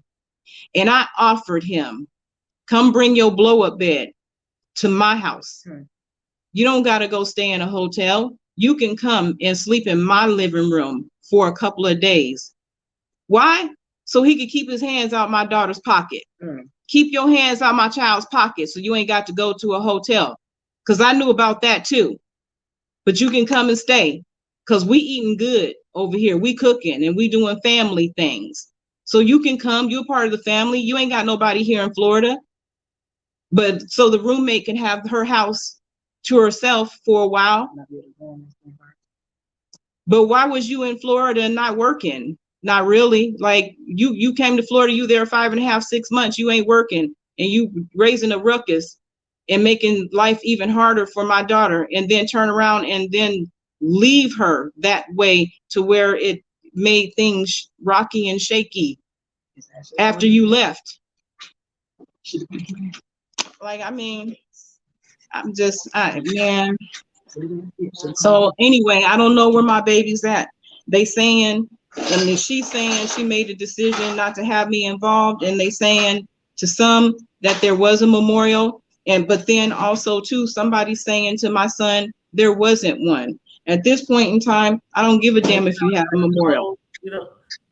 I don't know if there was a memorial, but what I do care about is that if y'all had my daughter cremated without me, and y'all gonna burn in hell for that, y'all gonna get, Lord gonna spank y'all real hard for that. Mr. Charles, Momo your only daughter. You better hope and pray, since Momo your only daughter, you don't need nobody, or hopefully that best friend will be there for you if you fall ill and sick. You better hope, because most of the time you hope and pray your child outlives you for when you get sick. Well, guess what? Your child is gone. So you done me dirtball. Who gonna take care of you? You know, when things like this happen and we know somebody's passing or has already passed, the first thing that I always say is, where's such and such? Where's such and such? Where's the mom? Where's the brother? Where's the uncle? How's they doing? How they holding up? I mean, his whole side of family, the only ones who's involved in this whole process, none of them has like spoke up. Like, somebody had to speak up and say, why ain't you contacted her mother? So that's what makes one believe that he's feeding people information, making it seem like you can't be reached, or you're unable to come, you can't afford to come, you're dead. Yeah, I mean, what could he possibly? It got to be something. He's a manipulator. He's a master manipulator. Period. He got folks fooled, and I don't know what the hell he done told these people. But I ain't dead, and I ain't never not been no part of my daughter's life. I'm not dead. I'm right here, alive and well. I got my baby's birth certificate. I'm right here, alive and well. I don't know what that man done told these people, but whatever he done told these people, what'd he say? What part of Florida did this happen? This is a story between Florida and Omaha, Nebraska. So it's a story that has crossed states. Yeah, it crossed states. Yeah. So, you know, I'm really, really hoping at this point in time that somebody big and major see this, that can come and get on my team and help me turn this around. And that's what we're hoping for too. That is exactly what we're hoping for. And I told you, and let me just put this out there. This is my best friend. We've been rocking for a long time, ups and downs, being there for each other. Even the distance can't keep us apart. When some go down, you know what it is. You know what it is. But when you came to me and told me that you wanted to share your story, of course, I have a platform. You even told me my bestie got a platform. You know, that's the first thing you was like, yeah. And I told you to pray. Yep. Pray about this. Let God. And I did. If this is the right thing to do. And I done over 100 interviews. And if somebody come to me with a story that I think is worthy, I'm all in. What time? But wait a minute. Also, this is different. This is different. Also, bestie, you know, I was really nervous and scared to do this because my daughter, my entire family is private. I don't want to hurt my children that are still here. And just like I told you, once I put it out here, it's out here. Right. But I don't want to keep quiet and then people be like, if there was a service or a memorial, or if there's a memorial coming up and I'm not there, I don't want people to be looking like, well, dang, why every time we turn around, the mama ain't around? No, I'm around. I'm here. But I need people because a person who wouldn't show up to something like this would be a deadbeat parent. Exactly. That's what I would call them. Like you Exactly. alive and well. You can drive, you can fly. Why wasn't you there for your Exactly. daughter's final, But y'all, you needed to see. I showed up, and I made every single phone call that I could possibly make, and I had doors closed. Doors were closed, but people gave me little tidbits of information to let me know they doing something dirty and rotten, and I need to drive. Even if I miss out totally, I still prayed. I prayed and I said, Lord, change these people's hearts, whatever dirty thing they doing to me and to my family, change their hearts, because this is not what Momo would want. And that supposed friend that's saying this is what Momo would want, you don't even know my daughter then, because my daughter was all about family. And what she wanted was for her father's side of the family and her mother's side of the family to get along. And I don't like them people, but I could be cordial with people I don't like. Hey. We all grown. We all Hey. grown. And you could have came together as grown, mature adults and gave your daughter her wishes, her final resting wishes, whether that was in a casket or in an urn, however she wanted to go. How she wanted to go together like mature grown adults. We do it all the time. We work with people we don't like, but we be like, good morning. Exactly. Have a nice day. But not only that though, like I said, when he was here, we're in each other's presence. We're in the doctor's room together. He and I are in the doctor's room talking to the doctors. He and I are in her apartment. We're eating together. He's on the grill. He's a barbecuer. So he's on the grill cooking for us.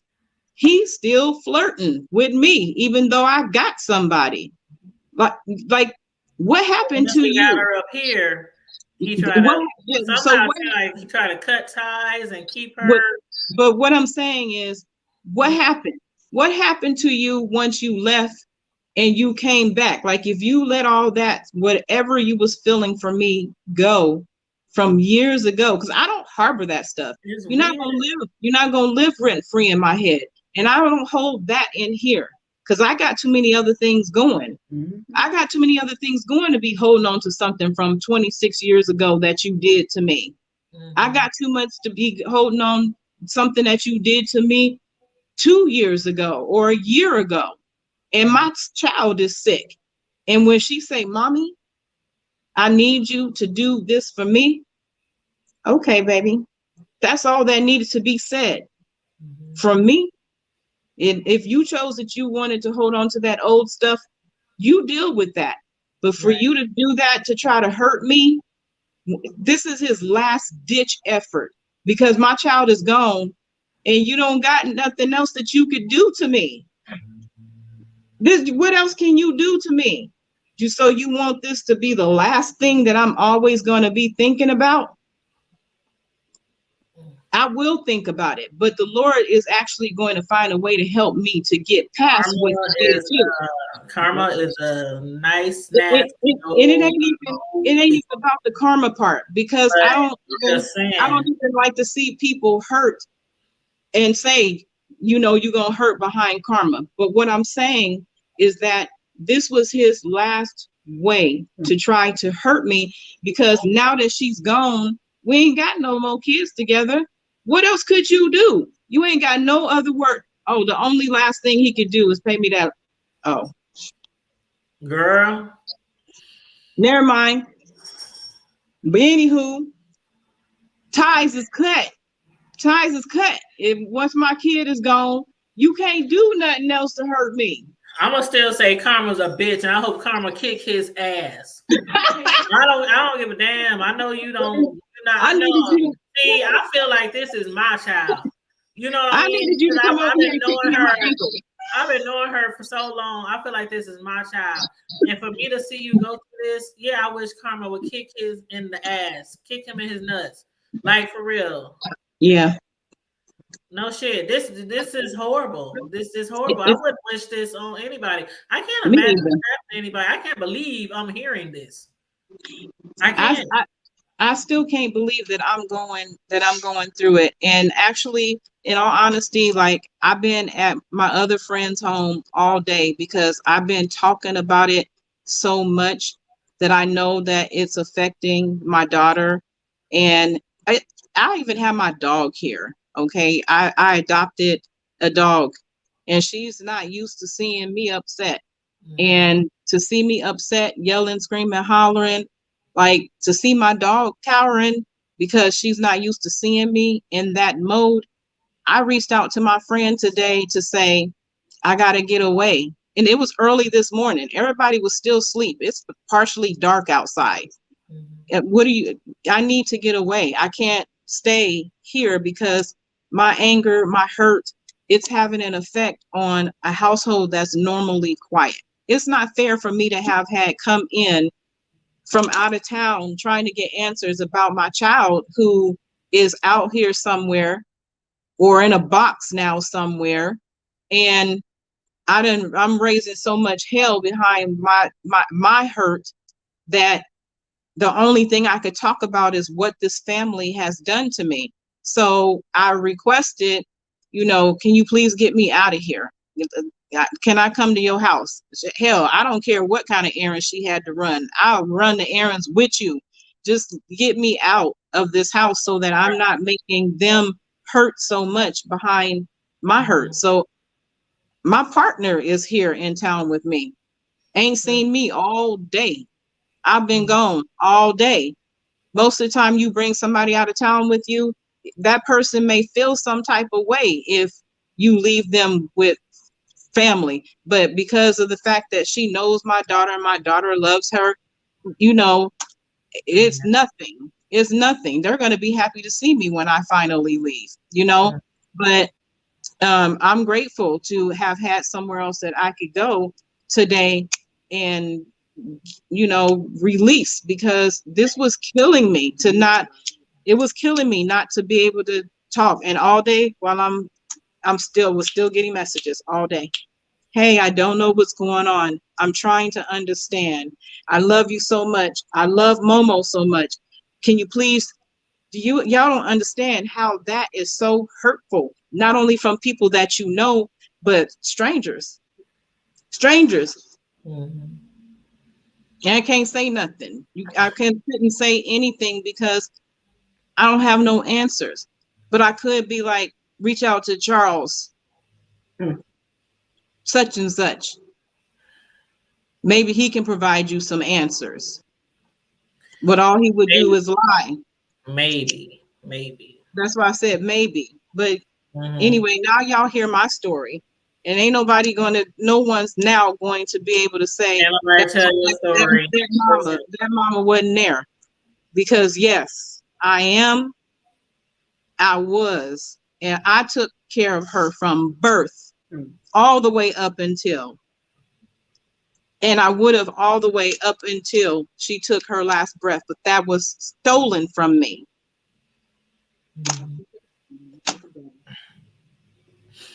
Well, I'm glad you were able to tell your story. I appreciate you because I know this is not easy.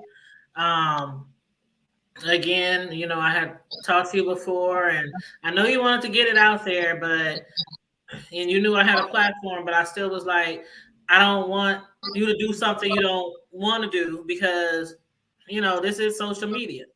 So I wanted to make sure you prayed about it, you thought about it, talk to your partner, talk to your other kids, talk, before you did this, because it is a very touchy subject. It's very touchy and personal subject. But a lot of people, I believe, will appreciate you for this because people are wondering. Like, people are like, what's going on?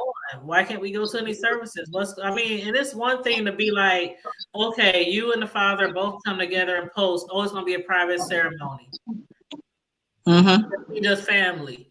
But for you to not even get an opportunity or chance to do that, to even tell people what's going on, this girl has so many, like, the level of achievement that she has made. If y'all type in her name anywhere on social media, the world is pouring out their condolences and their love. If you just type in her first name, she comes up with Simone Bibles. the same thing. You don't even have to type in her first and last name. That's my baby. And I'm going to scream it now.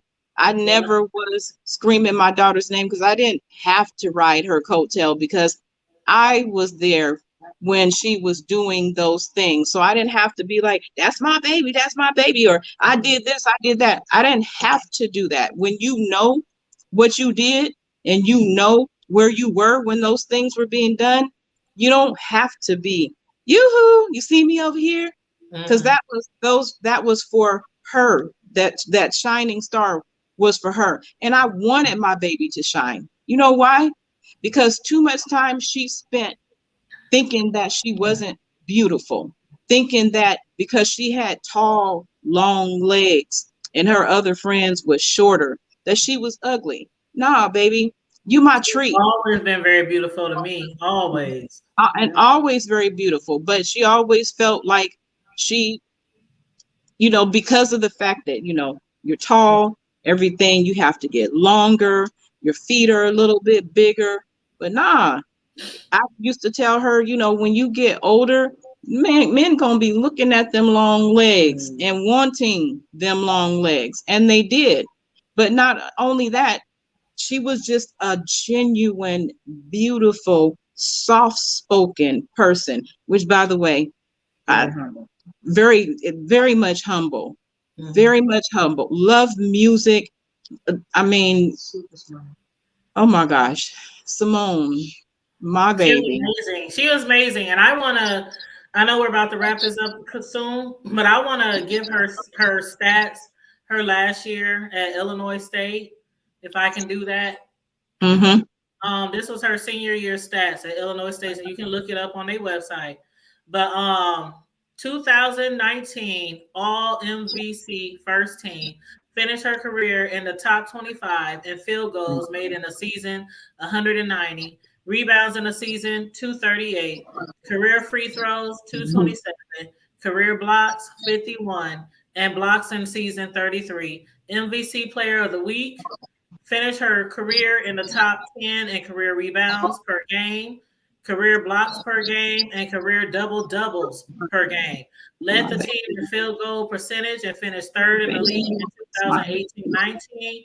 She led the squad in blocks, denying 33 shots, sat 6 in MVC, averaging 1.1 blocks per game, added double figures in all but 3 contests, and set a career high of 30 points in games against St. Louis and Valparaiso. She scored 522 points in the 18-19 season, which was a team high, and finished third in the MVC, averaging 16.8 points a game, led the team in rebounding, grabbing 238, and sat 4th in the league, averaging 7.7 boards per game, surpassing a personal best, grabbing 15 rebounds in game against Loyola Chicago, and grabbed 8 or more boards in 15 contests. And she had AFNI honor roll.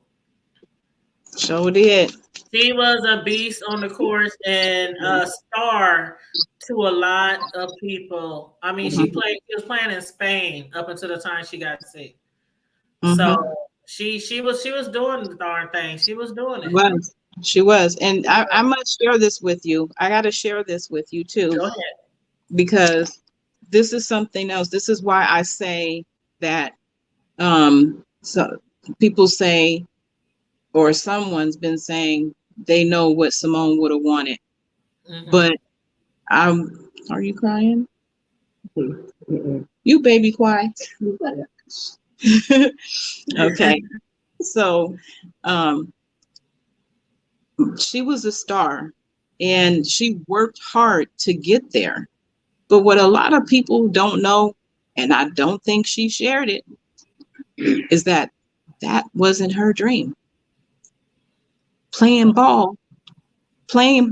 She shared with me in the end that she did that for somebody else. She did it for somebody else. I'm gonna say who it is.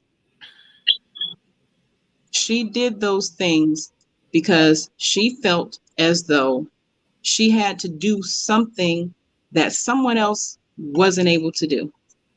So she worked hard and she busted her butt to do it.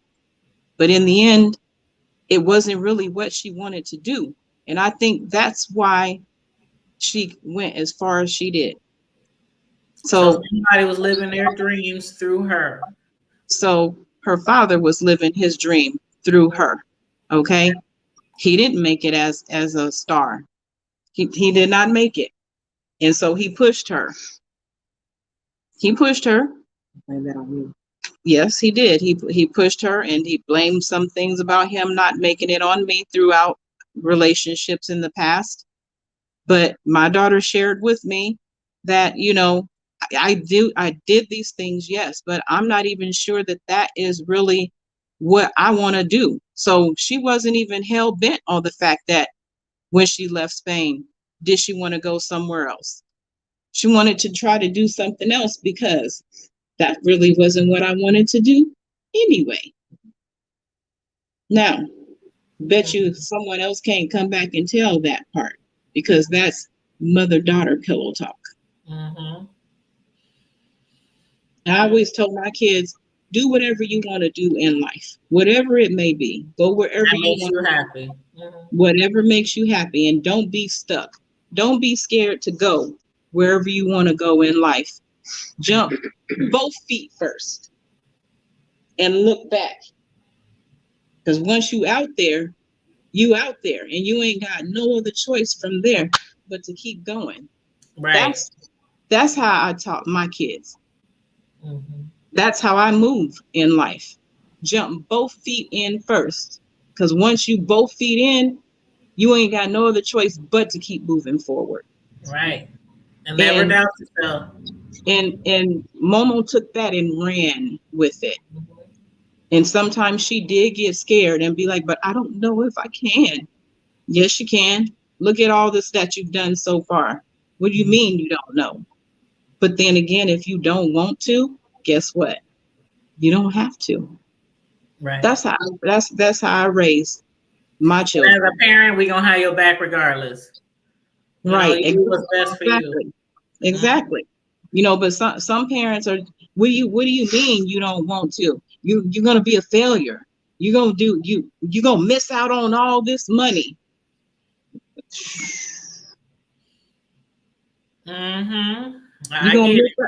You made it all the way over. You made it this far. You made it all the way over to Spain, and you gonna turn your back on this.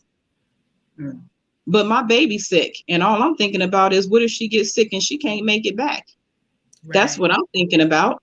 Bring your ass back. You know how good the hospitals are over there, and the facilities, and not saying they're horrible or anything, but we don't know.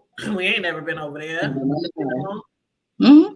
Anytime I'm looking at my daughter on WhatsApp, because that's how we communicated, is on other apps, because it was expensive to be able to talk on the phone. Once we discovered it's too expensive to talk on the phone, we had to find other avenues. And so anytime we're talking and I could see my child laying down and always benched sometimes, for practice and stuff like that, I'm like, no, I mean, you too sick. Come back. Yeah. And a good parent would not force a child to keep pushing and pushing if they're really sick. Like, bring your butt home. Exactly. Come home. Exactly. And that's what we'll deal with all that later. And that's exactly what we did. We were just like, we'll worry about what they do with the contract later. And so she just chose to just let it ride out. They didn't pursue it as far as we were afraid that they were going to, try to get the money, but they didn't pursue it, but she couldn't go off and get another. Sure they're still not going to after everything that's happened. I'm sure they won't. I mean, well, she didn't leave basketball. She didn't leave Spain. She didn't break her contract just because she got tired of playing, or because she didn't like her teammates or the coaches, or she left because she was sick. So it's past that anyway. It's past that point anyway. So she's out of the contract. But anyway, I just want people to know I love my baby. And just because you didn't see me Don't ever be thinking that I wasn't there.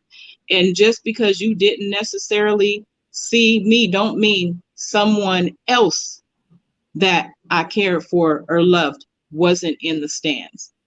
Right. Just because I wasn't always doing all that some other parents be doing all that extra stuff. That don't mean that I wasn't there for my child. And I'm not going to let nobody drag me and make me feel like I wasn't there for my baby, because I was there cheering all the way for my child, no matter where I was at, period. So I'm done with it. All right. They will. You know what? Yeah, you're right, Mario. If she was sick, they'd be done to seek anything for her being. Yeah, I agree. That's why I said, yeah, I don't think anything would have happened anyway. But again, my condolences. I know this is really personal situation for you. So again, I appreciate you sharing your story. I know you had to get it out there. So I hope you were able to say everything you had to say. And whatever you decide to do from here, I got you. If you want to, I'm not even gonna go into details. You know what it is. You know what time it is, okay? I do. Even further up the, whatever it is you want to do, whatever measures you want to take, I'm always here. Thank you. So yeah. At this point in time, my time left here in Nebraska is going to be whoever love on me. I'm gonna love on them. And I spent too much time at this point in time chasing after some idiots, trying to find where my baby is. So I got some cooking to do for my grandbabies.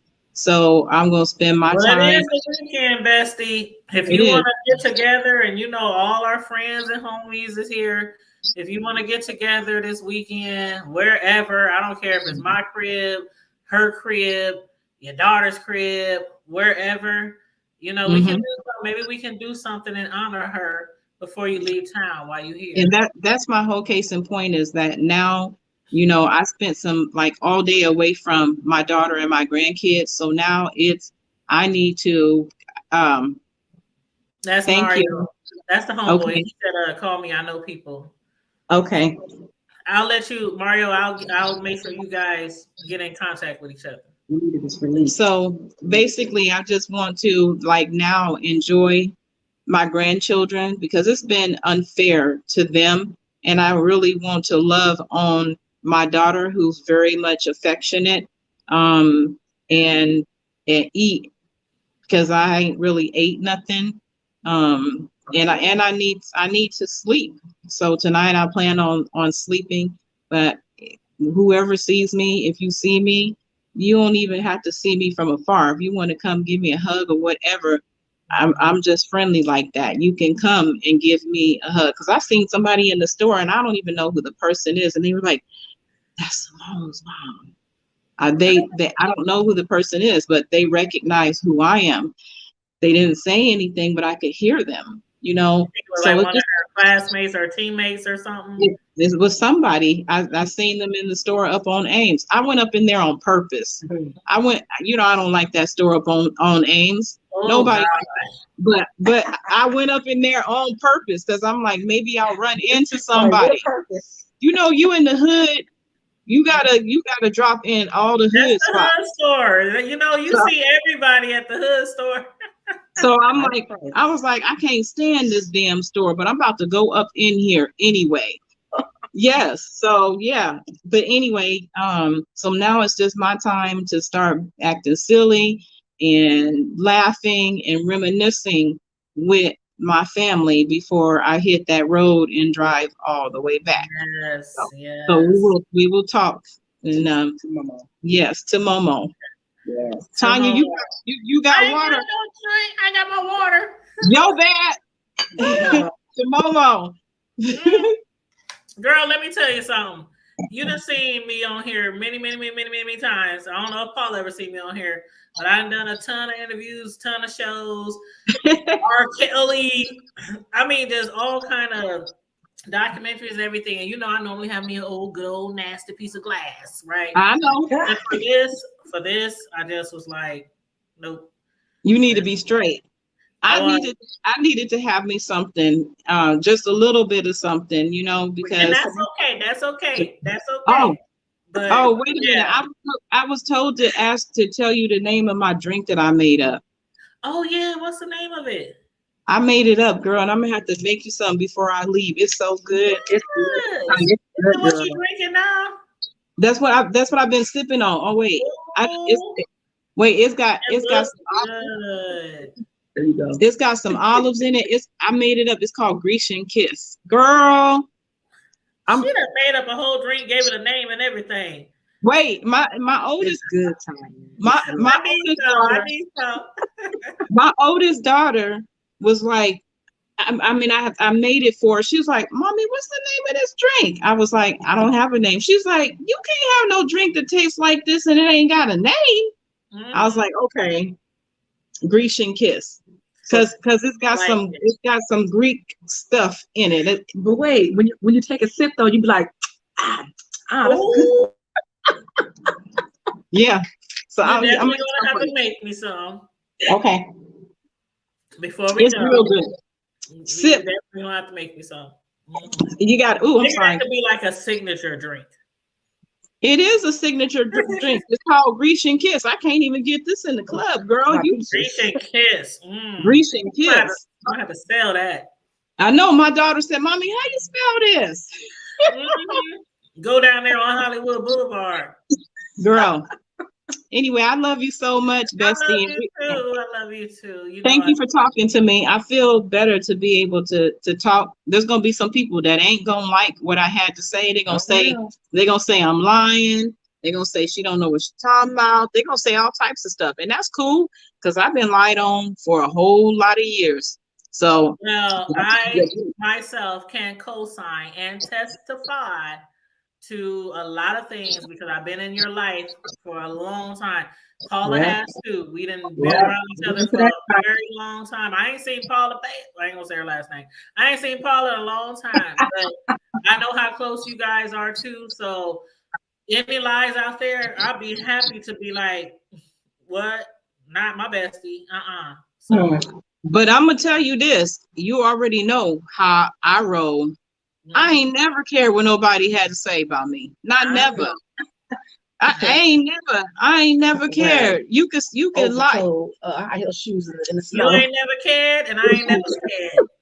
There we go. You ain't never cared, and I ain't never scared. She talking smack over here. She talking smack over here. Come in the picture and tell her what you. I know I see her braids.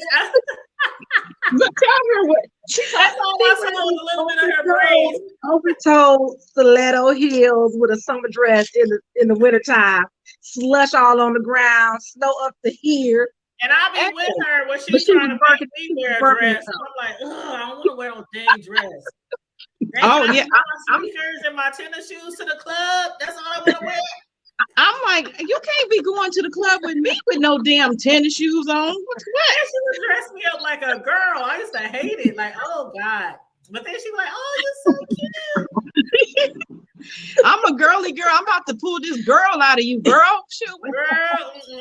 I'm around here with some damn combat boots and some tennis shoes. You already know. I'm just, hey, it is one day. I might got no dress since the last dress you bought me years ago. The last dress I wore was to Wendy's wedding. Remember that dress at Wendy's wedding? Yep. That was actually the last one I wore. That's the last one? I ain't seen that dress. I don't know. Lord. I don't know where the dress is. Hey, I'm a girl all the way, and so I had to be like, come on, bestie. I remember we spent forever trying to get your little girls right, trying to get the back right, trying to get you to practice on how to walk in the heels. And then we had to practice because I had to dance in them when we had to do our, like we were on a line dance team, a hip hop line dance team. That's where we met at a hip hop line dance practice, and we became teammates, and we danced together, played together, laughed together, cried together. We have a long history. But yes, and I got really good. I would be at the club, hey, same old two-step to the left, To the left, to the right. Uh-uh. Yes, To the right. ma'am. Wait, Oh, you got so good. slide. Uh-uh. Tanya, you got so good that you could drop it like it's hot, and I'm like, well, damn, she dropping in the heels, Hey, and no, okay. Don't tell all my secrets. Don't tell all my secrets. my bad. Don't tell all my secrets. It's about to be a whole I nother could- show right now. I couldn't even do that. Mm-mm. Girl, memories. So many memories. Lord. So many. We got I so love many. you, girl. I love you, I girl. love you more. You know I do. I love you more. Miss So- Sislo said, I wish you well, and my prayers are with you and your family. Thank you so much, Miss Sislo. I really appreciate it. And anybody else, I haven't really been able to see really too many comments, but pop up, but once in a while. So maybe I'll see them another time. Yeah, you can Thank always you. hit the replay whenever you can read all the. It's a lot of prayers and God bless you and condolences and Thank you. A lot of positivity in the chat. I appreciate it. I really, really do. Energy, yeah, I feel that energy. Yeah, it's amazing. I can't wait to get out and about probably tomorrow so I can see who I'm gonna run into. I know someone's gonna run into somebody. Well, it's the weekend. Ain't no telling who you're gonna run into tomorrow, Saturday, and why. I was just telling my son, this is the first weekend I done had off in probably 3 months. So you got to do something. It just happened like that. I even hit my supervisor up before I left. I said, "Y'all don't need us this weekend." Nope. I was like, "What?" I'm up here like, "Oh, turn up." I got the whole weekend to myself. That's good. Shoot, wait a minute. I'm gonna claim that. I came all up in this circle and made a weekend day for you, girl. Show me. I'm claiming that. Yes, claim that. But yeah, so I'm gonna let you ladies go so y'all can continue to enjoy that drink that one of y'all better make for me when I'm gonna make it because she already she already tried to do something, a little something, and I know it don't taste. It ain't the same. That's how I was with my jungle juice. You know my famous jungle juice. Ooh, Let me through. Mm-hmm. Yeah. Ooh. I'll probably make it for you tomorrow. Okay, awesome. Okay. I'm looking forward to it. Love you too. I'll see you later. And for coming through. Bye, Miss Paula. See you later. Bye, baby. All right, see you later. Mwah. I love you. Have a wonderful I love you night. more. And I'll talk to you soon. Okay. Bye-bye. Right. Bye-bye. All right, everybody. Thanks for tuning in. Yes, Grecian kisses. My bestie gonna make that drink for me tomorrow. But thanks everybody for tuning in tonight.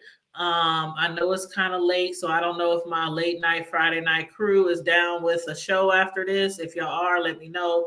Hit me up in the inbox. Otherwise, this can be a wrap tonight and we can go and just chill and kick back the rest of the night, because normally on Friday nights we do have a 9 p.m. Friday Night Light show where we discuss everything from the hood to the White House and beyond. And we just have a great old kickback on here at 9 p.m. But it is almost 10:30. So again, my Friday night crew, if y'all down, let me know and I can come back. I can create another show, another live, and we can come back. We can even discuss this or discuss some other things. I know my bro, who's probably watching, I know there were some things he wanted to discuss on our Friday night live show, but if not, we can always kick it back up next Friday night. So just let me know. Everybody, make sure you like and share this video. Subscribe to the Hood Table. If this is your first time over here, please subscribe to the Hood Table. Again, this interview was not planned. Normally when I do an interview, is planned. It's like really planned and really thought out. And I just literally found out like overnight that somebody wanted to come on the show and speak, and it happened to be my bestie, and she wanted to use my platform. So again, I told her to pray about it, ask God if this is what you really want to do, because she's been wanting to do something, but she didn't know if she should really do it. So anybody else, like I said, okay, what you want to talk about? Okay, you can come on the Hood Table and share your little story, whatever it is, but that's my bestie and I want to respect her wishes and protect her and make sure that she was able to say what she wanted to say and not push her and not, so again, this story is really close to me, really close to me. So rest in peace, Momo. As some of y'all know as Momo, some of y'all know as Simone, but rest in peace, beautiful angel. You will be dearly missed.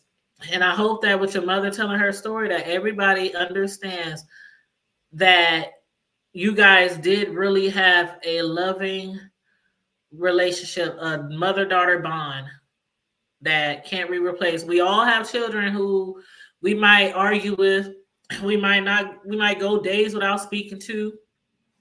We might even say things that probably can't take back. That's every family, every parent. Things happen like that. But when things come to surface that are really important, really serious, life threatening, you definitely come together and you definitely try to be there for each other and protect each other. And all she wanted to do, our guest, Simone's mother, Shante'a, aka Peaches, all she wanted to do was make sure that she was there in the end and that she would honor all her daughter's wishes. She didn't give that, she wasn't given that opportunity. She wasn't given that opportunity. I still don't know what kind of person you have to be to have a child with someone, convince that child to live with you at the end of what the doctor is calling their lifespan, and then not tell the other parent that your child is on hospice. You need to come. You need to come. You need to come. You need to come. Or after that your child has passed away. Not include you in the services, not include you in making decisions where you bury them, whether you cremate them, not include you on any parts of that. That is really hard to fathom, but this is real. This is real. And she wanted to let everybody know, from Momo's friends, her basketball teammates, all her close loved ones, that she had no idea. She had no idea that her daughter had passed, that her daughter was on what we might as well call her deathbed. So, and still yet, the father still hasn't returned any of her calls, her text messages. She cried on the phone, cried in the voicemails, please give me something, tell me something. Where's my daughter? Where's her body? Where's nothing? She had to come into town and drive all the way here, call every hospital, every funeral home, the coroners, just to find out where her daughter was, or at least what happened, or at least where she was. But after that, they only keep them at the coroner so long, especially if they have family. So after she left the coroner's office, she has no clue, still has no clue what exactly happened, if services were done, if services were not done. And then she hear from her daughter's best friend, alleged best friend, that they decided, best friend included, best friend, the dad, everybody besides my friend, they all decided they just gonna release some balloons in the sky, and still haven't contacted my friend about her daughter. So she don't know. This is so sad. It's so sad and it's so disgusting. It's just so hateful. I don't even know the proper words. You know what? I'm gonna just end it right there. For those of you who care about Simone, care about my best friend Peaches, Simone's mother, keep them in your thoughts and prayers. Peaches said the balloon releasing is supposed to be tomorrow at Carter Lake. So if you want to get in contact with Momo's father or try to contact him and find out what time or which part of the lake, if you want to show up, but they won't tell her anything, so she doesn't know. But on that note, I'm gonna wrap this up tonight. I don't know if I'll be back for Friday Night Live because I just don't know. This was a very, very Okay, y'all. I gotta go make me a drink. I love you guys. All my hoodies. Connie says she gonna have to roll back. She missed the entire interview. Yes, roll it back. Roll it back. And make sure you guys like and share the video and subscribe to the Hood Table if you're not already subscribed. I love you guys. As we always say, stay safe, be blessed, remain vigilant at all times, and always remember to keep it hood. Bye. Good night.